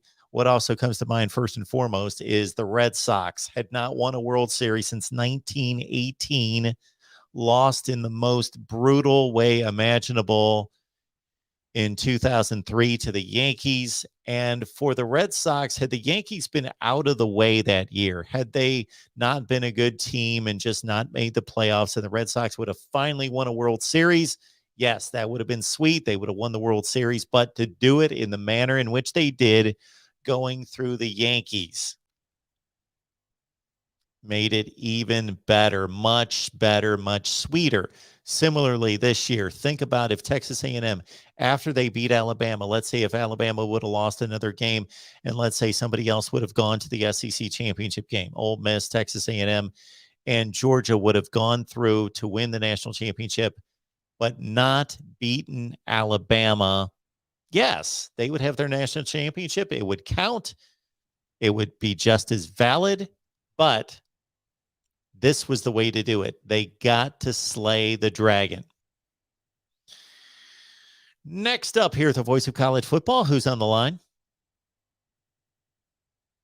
Yes. This is 2021 college football national champion YouTuber Uncle Lou here. Oh, man. Good to hear from this guy. Yep. And I just have an announcement to make. Nobody can tell me anything for 365 days. Nothing. I don't think they can tell you anything after that. Lou, we want to hear from you, not from me, but I do want to take about 15 seconds to say congratulations, to say that I started this game by not having any stake in this game. Just, I got to watch the two best teams in the country play. I'm just going to evaluate the game, analyze the game. But as it built, especially starting the second half, and as the game became more and more fervent, exciting, big plays, and it just started to, the momentum just started to run, and it became an epic game. I got caught up in the Georgia story, and to see you guys win a national championship, I was truly, I don't know the last time I've been happy for a team other than one of my teams win a championship, just because of you, because of other people that I know that are Georgia football fans, and also just because Kirby Smart has busted his ass to build this program. There's no doubt about that. He has busted his tail. He's done it seemingly the right way. Stetson Bennett has taken more crap than any collegiate athlete I can think of. And for them to pull through and to get it done, and I don't know if you heard the comment I just made, to be able to get this done and go through Bama has to be super sweet for you. Yeah, I have to say that's probably something I was wrong about that I didn't realize until the game ended, because I've been asked that 100 times. Aren't you glad you're playing Bama? Like, you wouldn't want it to be any other team. And I kept saying, I don't care who it is. It's been so long since Georgia won the title. I don't care who we beat to get it. But after the game ended, I think I did realize beating Alabama was the best way, I think, to win it. Now, I don't think it would have taken anything away from the way I'm feeling, or Georgia fans in general are feeling right now, if the win would have came against someone else. But there would have been that, well, but you didn't beat Bama, crowd. Oh, yeah. And I think, like, let's say Bama would have been 8-4 this year and not even made the SEC title game, then maybe it wouldn't have been a big deal. But because they beat us in the SEC title game, I think that made it, never mind 2017, 2018, 2020, never mind all the other times they beat us. I think because they beat us this year, it made it that much more important that we beat them to win it all at the end. Absolutely. And I didn't think that would matter, but as soon as the game ended, I was glad it was. I was glad it was Bama. I bet. Yeah. Great game. I mean, you got it was a great game. You talk about people being hard on Stetson. I mean, I'm in the front of that line. I haven't somehow changed my mind about Stetson Bennett. I mean, I think Stetson Bennett would be 100-0 if the Georgia defense held everybody they played to under 20 points. Yeah. That's never. I don't think that's anyone's concern when it comes to quarterback play. Like, oh man, I hope we can beat somebody 17-10. Georgia's got a lot of talent. My question with Stetson Bennett has always been, what if the defense doesn't hold somebody under 20? What if they score 30 or like last time 41 or whatever? You got to give Stetson credit though. When he fumbled and Alabama went in and scored and took the lead, he had played so bad. I mean, not just that fumble. I don't know how many possessions Georgia had. Let's say it was 15. The first 13 were horrendous. I mean, they were horrible. And then the fumble. And for him to come back from that, I mean, he could have just folded up right then and, this is it. I blew it. I fumbled. They scored. They're winning. Here we go again. Game's over.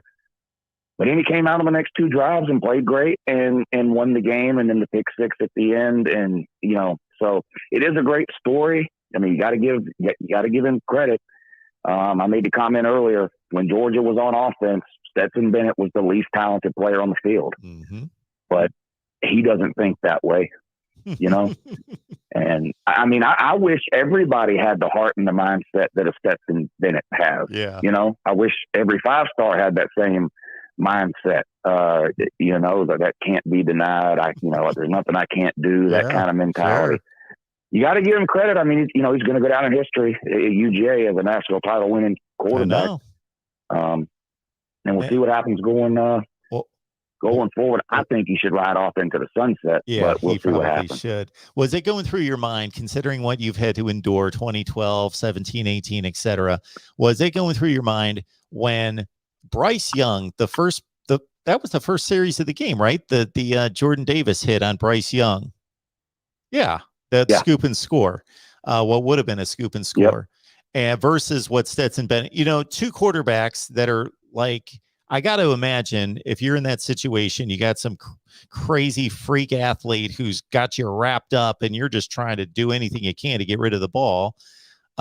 Basically, they did the same thing. Just Bryce Young was more fortunate to pretty much spike the ball into the dirt versus what Stetson Bennett. Yeah. I was almost comparing those plays in the moment, and then the Alabama player, whether he meant to do it or just got lucky, grabbing the ball before he goes out of bounds. I'm just thinking, I can imagine what's going through your head. I'm just thinking, this is just quintessential Alabama, Georgia.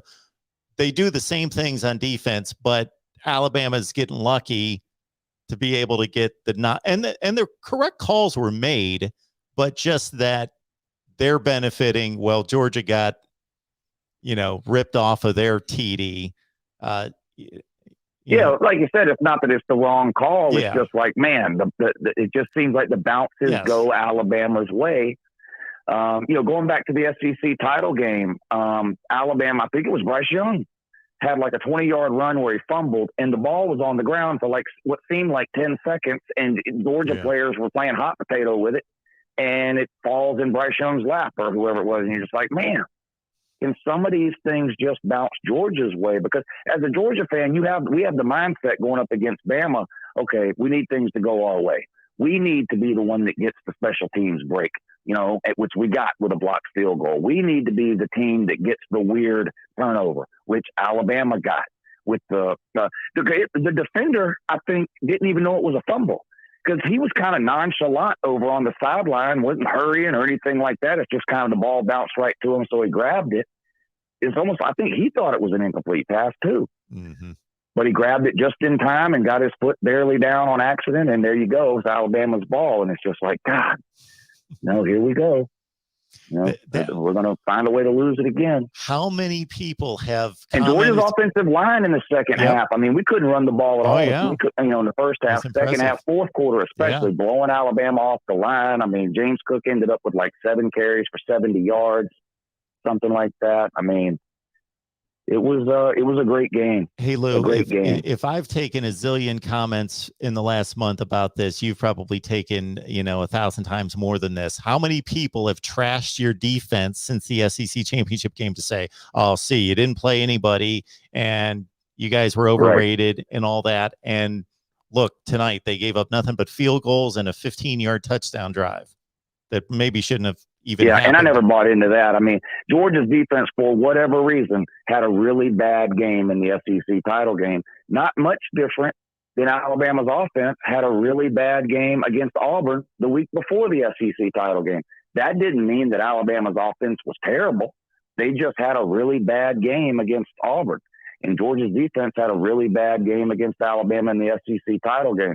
I was way more confident that the defense would play way better the second time than I was that somehow Stetson Bennett was going to come out and throw for 450 yards and win the game 45-40. I knew the defense would play a lot better. My question was just, can Stetson generate enough offense and enough points to win, whatever that number is going to end up being? And because we were able to hold them to field goals and bend not break type of thing, they were able to get it done. Yeah, wow. You're going to have fun it's a great with this day to one, be a I'm dog, sure. Mark. I bet. What an off season. What an off season it's going to be on YouTube. I'm so excited. I can't wait. Mark, I love you, brother. You're one of my favorite people on here. You as well, man. You do a great job. And I was thinking of you tonight watching this game. Yeah, I appreciate that. I'm gonna soak this one in for a while because I'm not delusional. I do not expect Georgia to win 6 of the next 12 national titles. You know, people always say Georgia thinks they're Alabama. I don't think we're Alabama. Georgia's going to have a step back next year. The top 15 players on our defense are gone. Top 2 running backs gone. George Pickens gone. A couple of linemen gone. Don't know who the quarterback's going to be. Georgia's going to take a step back next year. And, do I want to go another 40 years without winning a national title? No, but I'm not delusional. I don't think Georgia's winning half the national titles for the next 12 years like Alabama's done the last 12. I'm happy to win the one right now. Yeah. And we'll see where it goes from here. But, Mark, I love you, buddy. I'll talk to you again real soon. I appreciate it so much. Thanks so much for calling, man. The incomparable Uncle Lou. And I got to thank everybody listening to me right now knows Uncle Lou's channel right here on YouTube. But if you don't, you are in for a good time. So check it out. Uncle Lou right here on YouTube. And I'm so glad that he called us. That was great. And shoot, I was in the standard media for 11 years myself. So I probably asked this kind of question myself, although I was never in a national championship or Super Bowl championship locker room, but a lot of other locker rooms. But I hate when these guys are asked, the players and coaches, when they're asked, what about next year? Can you win it again next year? I'd be thinking, you know what? Good Lord, I just busted my tail for 4 hours. Didn't you just watch what we went through? And we lift weights every day. We run, we puke our guts out. We do all this stuff. Can you just let it rest for a day? Can we just bask in this celebration right now? Can you just let us be for one day? So before I take this next phone call, our guy from Get Business Credit, thank you so much for that, Josh Van Hoen over on Business Credit. Get Business Credit. It's a channel right here on YouTube. If you got a small business or you want to launch a small business, you've always had the dream of a small business, head on over to Get Business Credit and he will hook you up with financing. Even if you don't believe you've got the financing personally or the credit or don't want to give up your social security number, no problem. Josh is your guy. Yes, Josh, be in touch soon. We appreciate you stopping by, and thank you so much for the contribution there, Josh. Again, it's Get Business Credit right here on YouTube. All right, let's take our next call. Right here at the Voice of College Football. Who's on the line? Hey, Mark. It's Alex from Boone calling again. Hey, wait, calling again? I've called in before in past shows. Oh, but not tonight. No, not tonight. Okay. No. Okay. No, I know. Thank you. How you doing tonight? Congratulate. I'm doing great. Good. And the Georgia Bulldogs. I wanted to talk Georgia defense. As a Michigan fan, it made me feel a lot better to see Alabama have the same struggles. But you hear on this and other pages that Alabama's fans are complaining, injuries cost us that. We would have won without injuries. Do you think Williams and Mechie being out really impacted this game that much? Or was Georgia's defense just good? I hate to take credit away from a victory of this magnitude. Two best wide receivers on the team. And it's not a talent thing. It's not so much a talent thing. And Kirk Herbstreit outlined this several times when he just saw Bryce Young and the receivers not necessarily in sync. And I think that was pretty obvious. They don't practice together. The ones practice with the ones and the twos practice with the twos. And so it's difficult to in the moment, but it's part of football. But we can only conjecture what the impact was, and I would be the last person on earth to say if Alabama had Jamison Williams and John Mechie, they would have won the game. I don't play that game. I don't do it because we don't know. But it's reasonable to think that they are the starting receivers, and if you watch Alabama football, in particular that John Mechie was the reliable, the dependable one, and Jamison Williams took the top off the defense on a regular basis. He was irreplaceable in that Alabama offense. Yeah, I definitely agree. I would definitely have to agree about that, especially because you could just see Bryce Young was putting those passes on a platter, and they were very odd drops. What do you think about next year, JT Daniels versus Stetson Bennett? Do you think Stetson has done enough to earn the spot if he comes back? It's a great question, because every coach has a different philosophy on this. They can either line them up and say, hey, it's a new season. We have two talented players. We have two players that have proven to some degree that they can play the position. So not just those two, but the entire, we're talking about a 5-star in Brock Vandergriff as well. And Gunnar Stockton has been signed. Carson Beck, two of these guys at least are leaving the program. I don't think there's any question about that. At least two of those 5 are gone. So they're just going to leave.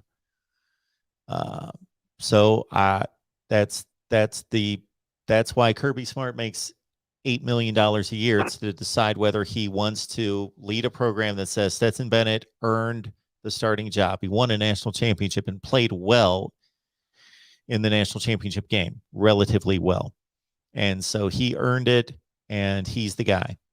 Or whether he wants to say, hey, the reason we got to the mountaintop was by competing for starting jobs at every position.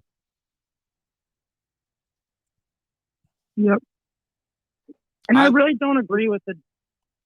I would Go ahead, I would tend to play it the second way. I would tend to be the coach that would say, hey, we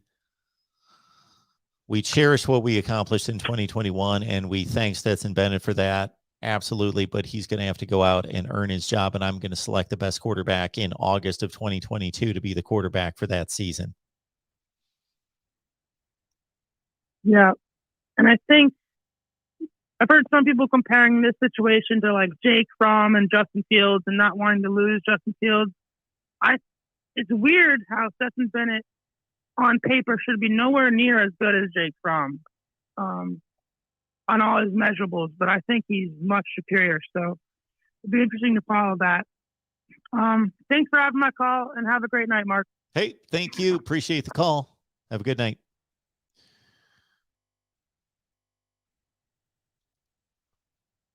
All right, let's keep it rolling here at the Voice of College Football. Who's on the line? Hey, Mark, I'm calling from my son. It's not my phone call. It's his. He's sitting right here. Say hi, Ben. Hi, Ben. See? Anyway, this is what he wanted to know. How many points did Georgia score? Wait, whoa. George.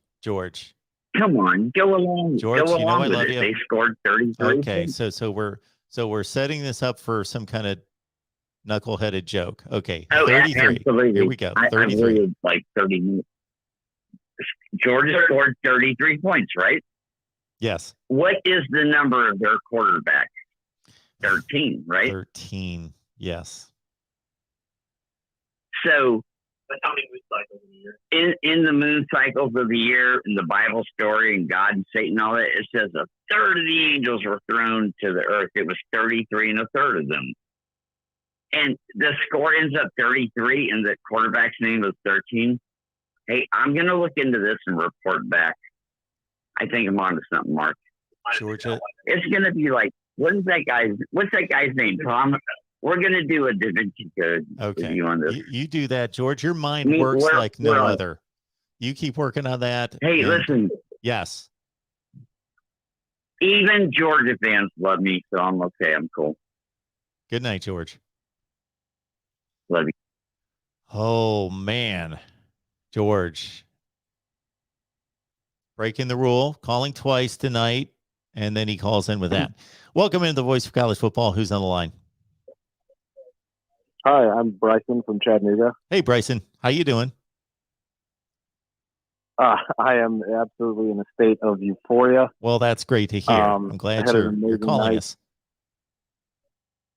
Yeah, I actually just had a short little story I wanted to share. So, back in 1980, when Herschel Walker took the Georgia Bulldogs to the national championship, my dad was on the field of that game. And this year, right before Christmas, he had a stroke, and we didn't know if we were going to still have him around for this year. And I asked, and I was like, we didn't know. So the one thing I wanted for Christmas was to watch the Georgia Bulldogs win a national championship with my dad. And I was just so thankful that I got to do that tonight. And then the way that it happened, it was just, it is completely surreal. Wow. I was in the fetal position on the floor crying, and my dad's blood pressure went up a lot. We checked it right after we won the game. But hopefully he'll start to recover and we can continue to try to figure out what's wrong. But anyways, this whole Stetson Bennett thing has just been wild. I was a doubter from day one. And the whole season I was just screaming, put JT Daniels in. He's going to be better. And I think he proved a lot of people wrong tonight. Not in the most, exaggerated way, but he definitely did what he had to do to get us over the line. And a lot of people are kind of down on the rest of our team, looking forward to next year, saying that we're probably not going to be as good. But I have some hope. We have some real freshman talent in there, in guys like Keely Ringo, and I'm excited. Well, regardless of what happens next year, I certainly would bask in what's going on right now and just bask in your championship. And I hope and pray. And when I say pray, I mean that literally will be for your father there. So I hope everything's good with him. And I'm glad that he got to experience this national championship with you. So yes, just congratulations. And this is far from over. Now, I am not predicting any more national championships for Georgia, but I'm not discounting them in any such way. This doesn't need to end. Now, to make it all the way there, I would be shocked if they are not in serious contention for national championships in the next few years, because it's obvious they're loaded. Kirby Smart has busted his tail to build what is arguably the best football program in the country. And I think that they have a rightful place to say that. I would still give Alabama the nod for the obvious longevity of it, but they're going to be in the hunt year in, year out. Now, to actually close the deal takes I don't want to say a little bit of luck, but you got to have other things come together besides just the talent. And we've seen other situations. I look at Ohio State as being one several years ago that you think they're going to win a bunch of national championships and they just win the one, or Florida State and others. So I don't know if they'll win anymore, but hey, if somebody held a gun to my head right now, I'm going the route of Georgia winning more national championships rather than this being the end of the line. But even if it is, cherish this one. Oh, yeah, absolutely. The one thing that I just noticed, which has kind of been a trend in our program for the last, basically since I've been alive, is that we've had coaches and players that have gotten right to the end and then just couldn't get over the hump. That was something that Mark Richt definitely did. And I think this was Kirby's proverbial hump that he had to get over. And I think he got over it. And I think it's going to be a great stepping stool into the next chapter for the program. Anyways, good night. Go Dogs. Thanks for talking to me. Appreciate that so much. Thank you. I would like to get to these super chats. Kyle, thank you so much for that. Another super chat coming in from Kyle. You know we love you, Kyle. Thank you so much for being here. And I got to tell you, Kyle, I've dipped into the crypto market to a certain extent. So maybe in addition to the super chats, you could give me a few wink. You could give me a few tips. Let's work on that, Kyle. Get business credit. Josh, thank you so much for being here. And yes, I did not. I'm way behind in the chat as usual, because I really don't like moving ahead to where I am in the chat. because then I skip like 1,000 comments that way. So I'm always behind. So I was not in any way avoiding anybody or not wanting to honor these super chats, because we always, more than anything, want to honor the super chats coming in. So I'm finally almost catching up here. So Josh, get business credit. Back to my question. CJ being so young, do you agree his next few years could be a rare quarterback once he finds his ground? Well, I think the display, as I stated a few minutes ago in the Rose Bowl, was one of the better quarterbacking shows you're going to see in regards to not the yardage, throw the statistics away. They were the result of the passes he was throwing, which were NFL caliber throws with the game on the line. So it was mighty impressive, and he gets better and better.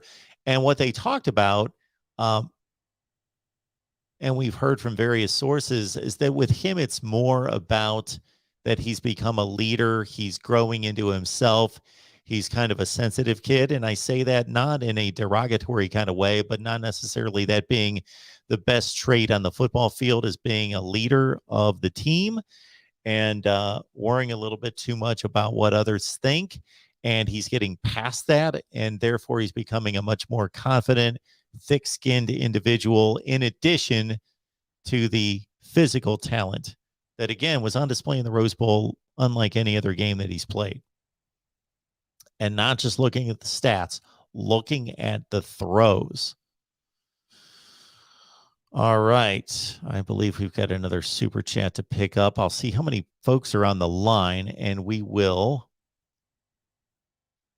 Kyle, thank you so much for that. Appreciate it so much. And again, Kyle, let's get together on the crypto sometime. Let's do that. Let's see. Where are we?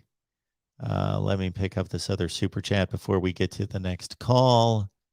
Let me see if I can find it.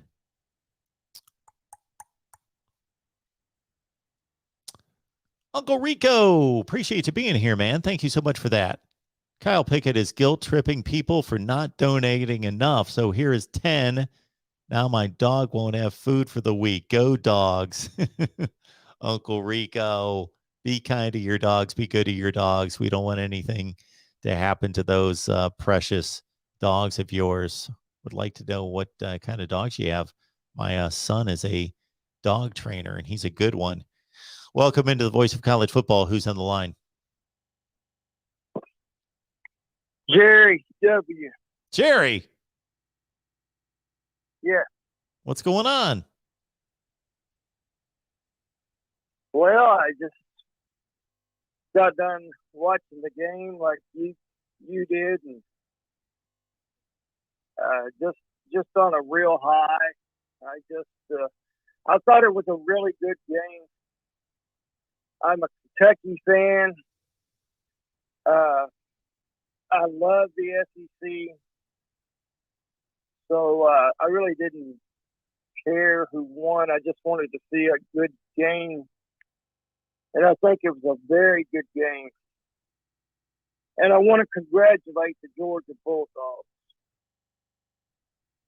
There's a lot of people in the chat making excuses and, criticizing, being a sore loser. And I've been typing in the chat that, hey, don't be the prodigal son brother. Nobody likes that guy. So don't be him when your team loses, and you can just be gracious and congratulate the other team. And, we'll see you next year. See what happens then. But you have to understand that school that beat you, they have really passionate fans about their team, just like we do about our team. So be happy for them when they win and congratulate them.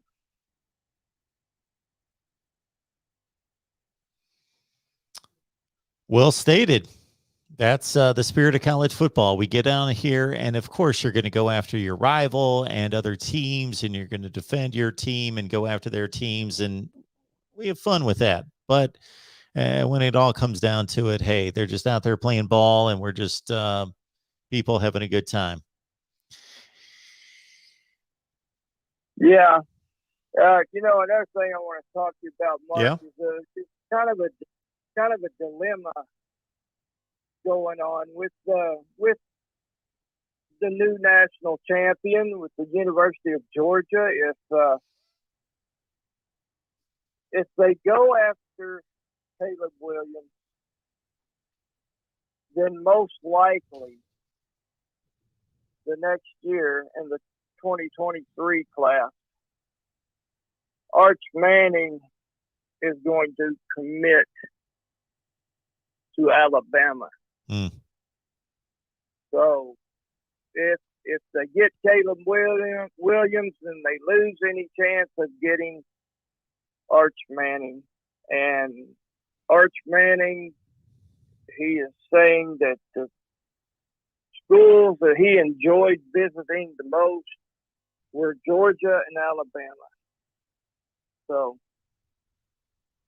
I think if Williams goes to Georgia, you can pretty well expect Arch Manning to sign with Alabama. And that may be the one reason you haven't heard hardly anything coming out of the University of Georgia about pursuing Caleb Williams.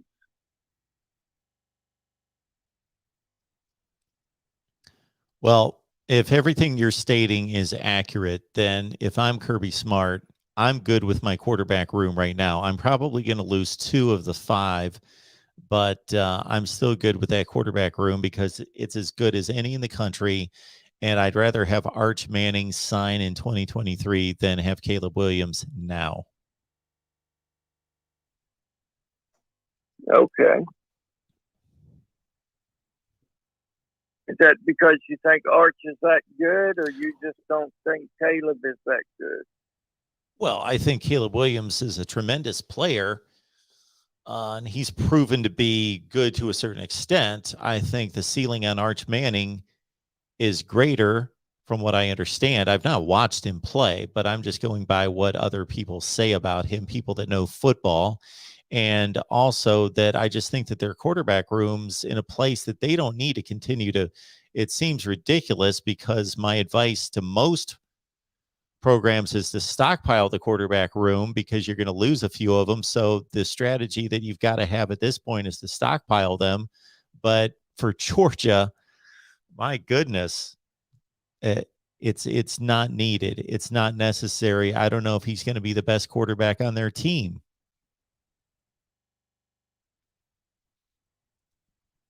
I don't think he will be. So you think Stetson Bennett is the guy? Well,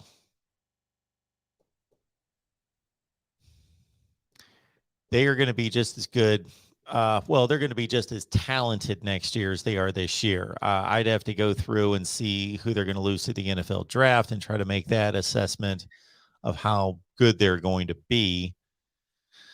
But, Stetson Bennett proved it this year. Now he's got supreme confidence. Not that he didn't have it before. So he's proven he can win a national championship with the right situation.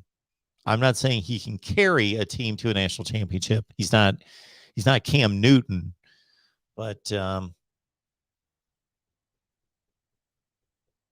this is the difference in my opinion between assessing the quarterback situation for any team today versus before NIL is that, and the transfer portal, is that a coaching staff would have an idea of what their plan was for the next, let's say, 3 years, because they'd say, okay, our sophomore starting quarterback just had a really good season. We project he's going to be around for at least another year, if not 2 years, and he's the starter for the next year or two.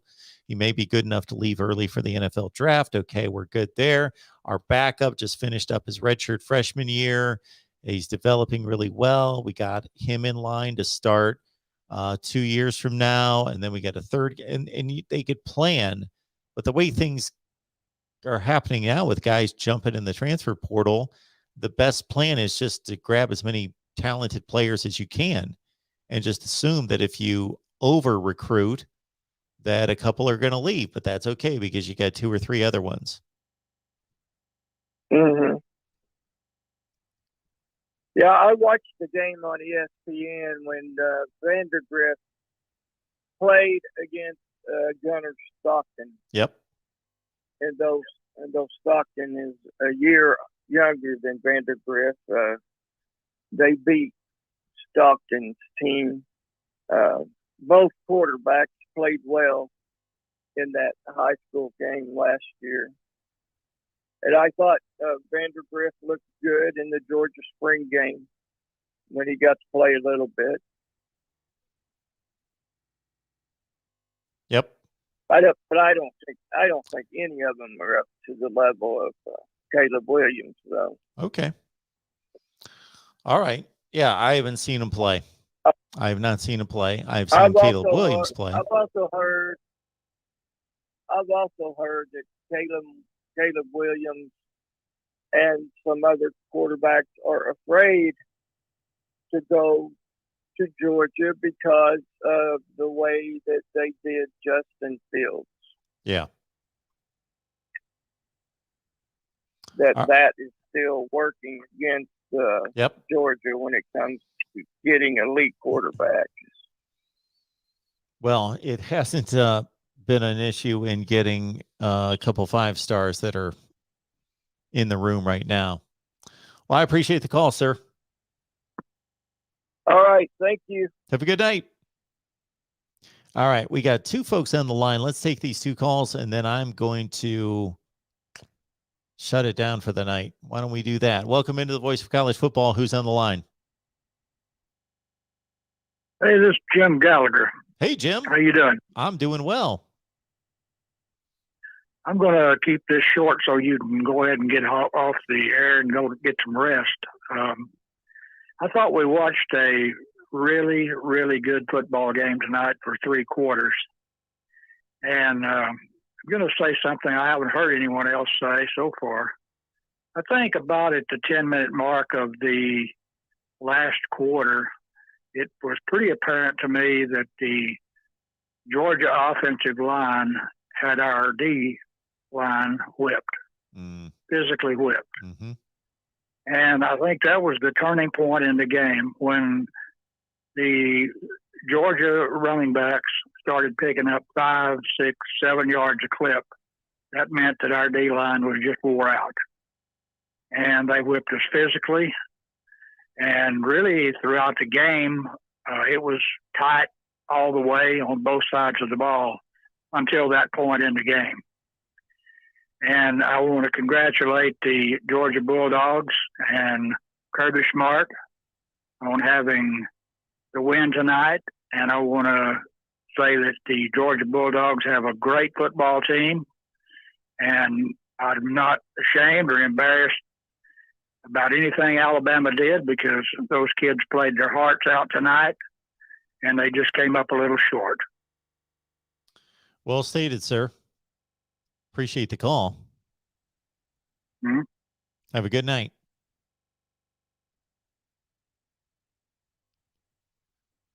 All right. I guess we'll take 2 more calls here at the Voice of College Football. Who's on the line? Hey, Mark, it's Derek. Say hi, Derek. Anyway, he just got over. We watched the game. But why don't we just let these young men play? What's up with all the penalties and, little decisions about what just happened? I mean, this is getting ridiculous, isn't it? So Can't we just let the guys play a game of football? Well, the whole referee thing is getting a little ridiculous, isn't it? I mean, sometimes you can grab the guy. Really? Now, come on. Unfortunately, that call got cut off. I don't know what happened there. Welcome into the Voice of College Football. Who's on the line?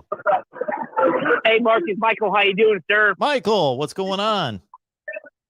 Not much. Just left Lucas Oil Stadium a few minutes ago. Did you get something to drink and eat before I head back home to West Lafayette? Okay.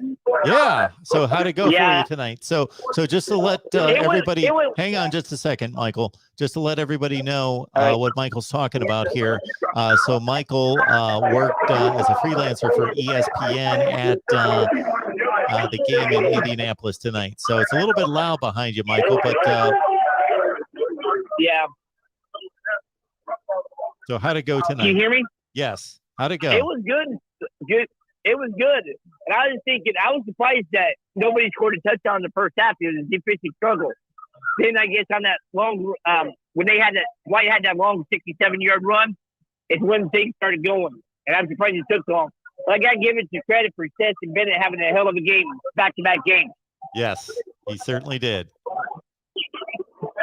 But what's that going to do next year for him in JT Daniels? What is that going to do for him? Yeah, is he going to stay or is one of them going to transfer? I have no idea what he's going to do. I couldn't tell you. I don't know what his aspirations are. I don't know what he believes is his potential toward the next level. Michael, you got plenty of noise on the line. I know a lot's going on. We're going to let you go. Call back some other time. Appreciate it. Are you going to be on tomorrow? We'll be on soon. Yes. All right. Talk to you then, Mark. Have a good one. See ya. Yep. Bye. All right. I think we have about wrapped it up for the night, but we got Get Business Credits. Send us in a super sticker. Appreciate that. And also said, I'm at max daily super chat limit. Not sure this will even go through, but tomorrow or Wednesday, let's get on a Google Meet. Let's do it. Let me know, Josh. Just hit me up. Don't know if you've got my phone number, but you've got my email. So hit me up, Josh, and we will get together. Definitely. Thank you for that. Shoot. I've got a top 25 coming that actually makes sense. So we've got our final top 25 coming out tomorrow. And then besides that, Miami at 115. Man, I got a request from, I think it was Willie, who said you should put up a graphic that has all your live shows. And so we will start getting that on the line for everyone. So tomorrow, that means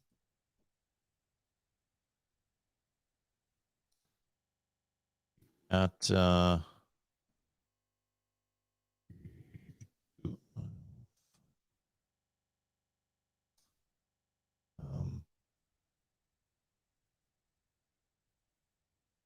here we go. That's what we got going tomorrow. 1:15 Eastern Time on the Miami channel. Hurricanes live. 5:30 Eastern Time, 4:30 there in Iowa City. Hawkeyes live on the Iowa channel. And then at 7 o'clock Eastern Time on the Nebraska channel, Huskers live right here, the voice of college football. So probably not a call-in show tomorrow. I've got to release my top 25. That actually makes sense. And I'm going to release my 1 through 130 rankings. I'm going to rank every team in college football 1 through 130. And then we've got a ton of content that is coming your way to set you up for the offseason and for 2022. All right. Appreciate everybody being here again. Please join our shows down below. They're a good time as well. They are not just, yes, they are just Miami, Iowa, and Nebraska shows, but we welcome in college football fans from all over. So we have all fan bases represented on those shows. So those shows, just for you people that aren't necessarily aware and haven't been here for long, those shows are not here on the main channel. We've got 25 team channels here at the Voice of College Football. So we've got a Miami channel, Iowa, and Nebraska. So please join us there. Dave says it best here to close us out. Go Dogs. Georgia and Georgia fans, it's your night. It's your season. The season belongs to you. You are the best team in college football. You were the best team in college football from opening night all the way through. You took a shot. You had a bump in the road. You avenged the loss convincingly in the fourth quarter. congratulations to you and Georgia. 1980, let it never be mentioned again, unless we're talking about Jimmy Carter and Ronald Reagan. Georgia fans, celebrate, embrace it, cherish it, and let it bask over you. And we will see you next time here at the Voice of College Football. And I so appreciate, I hope all of you know it, not just the financial contributions, but everybody who commented, who liked, who called in. Please hit the like button. It means so much to the YouTube analytics. They like to see that like button smashed over and over and over and over and over and over. So please do that on your way out and let people know that we're here at the Voice of College Football. Now that we're in the off season, we don't stop. We don't take a break. We're here all the time talking college football with you. So we will see you next time.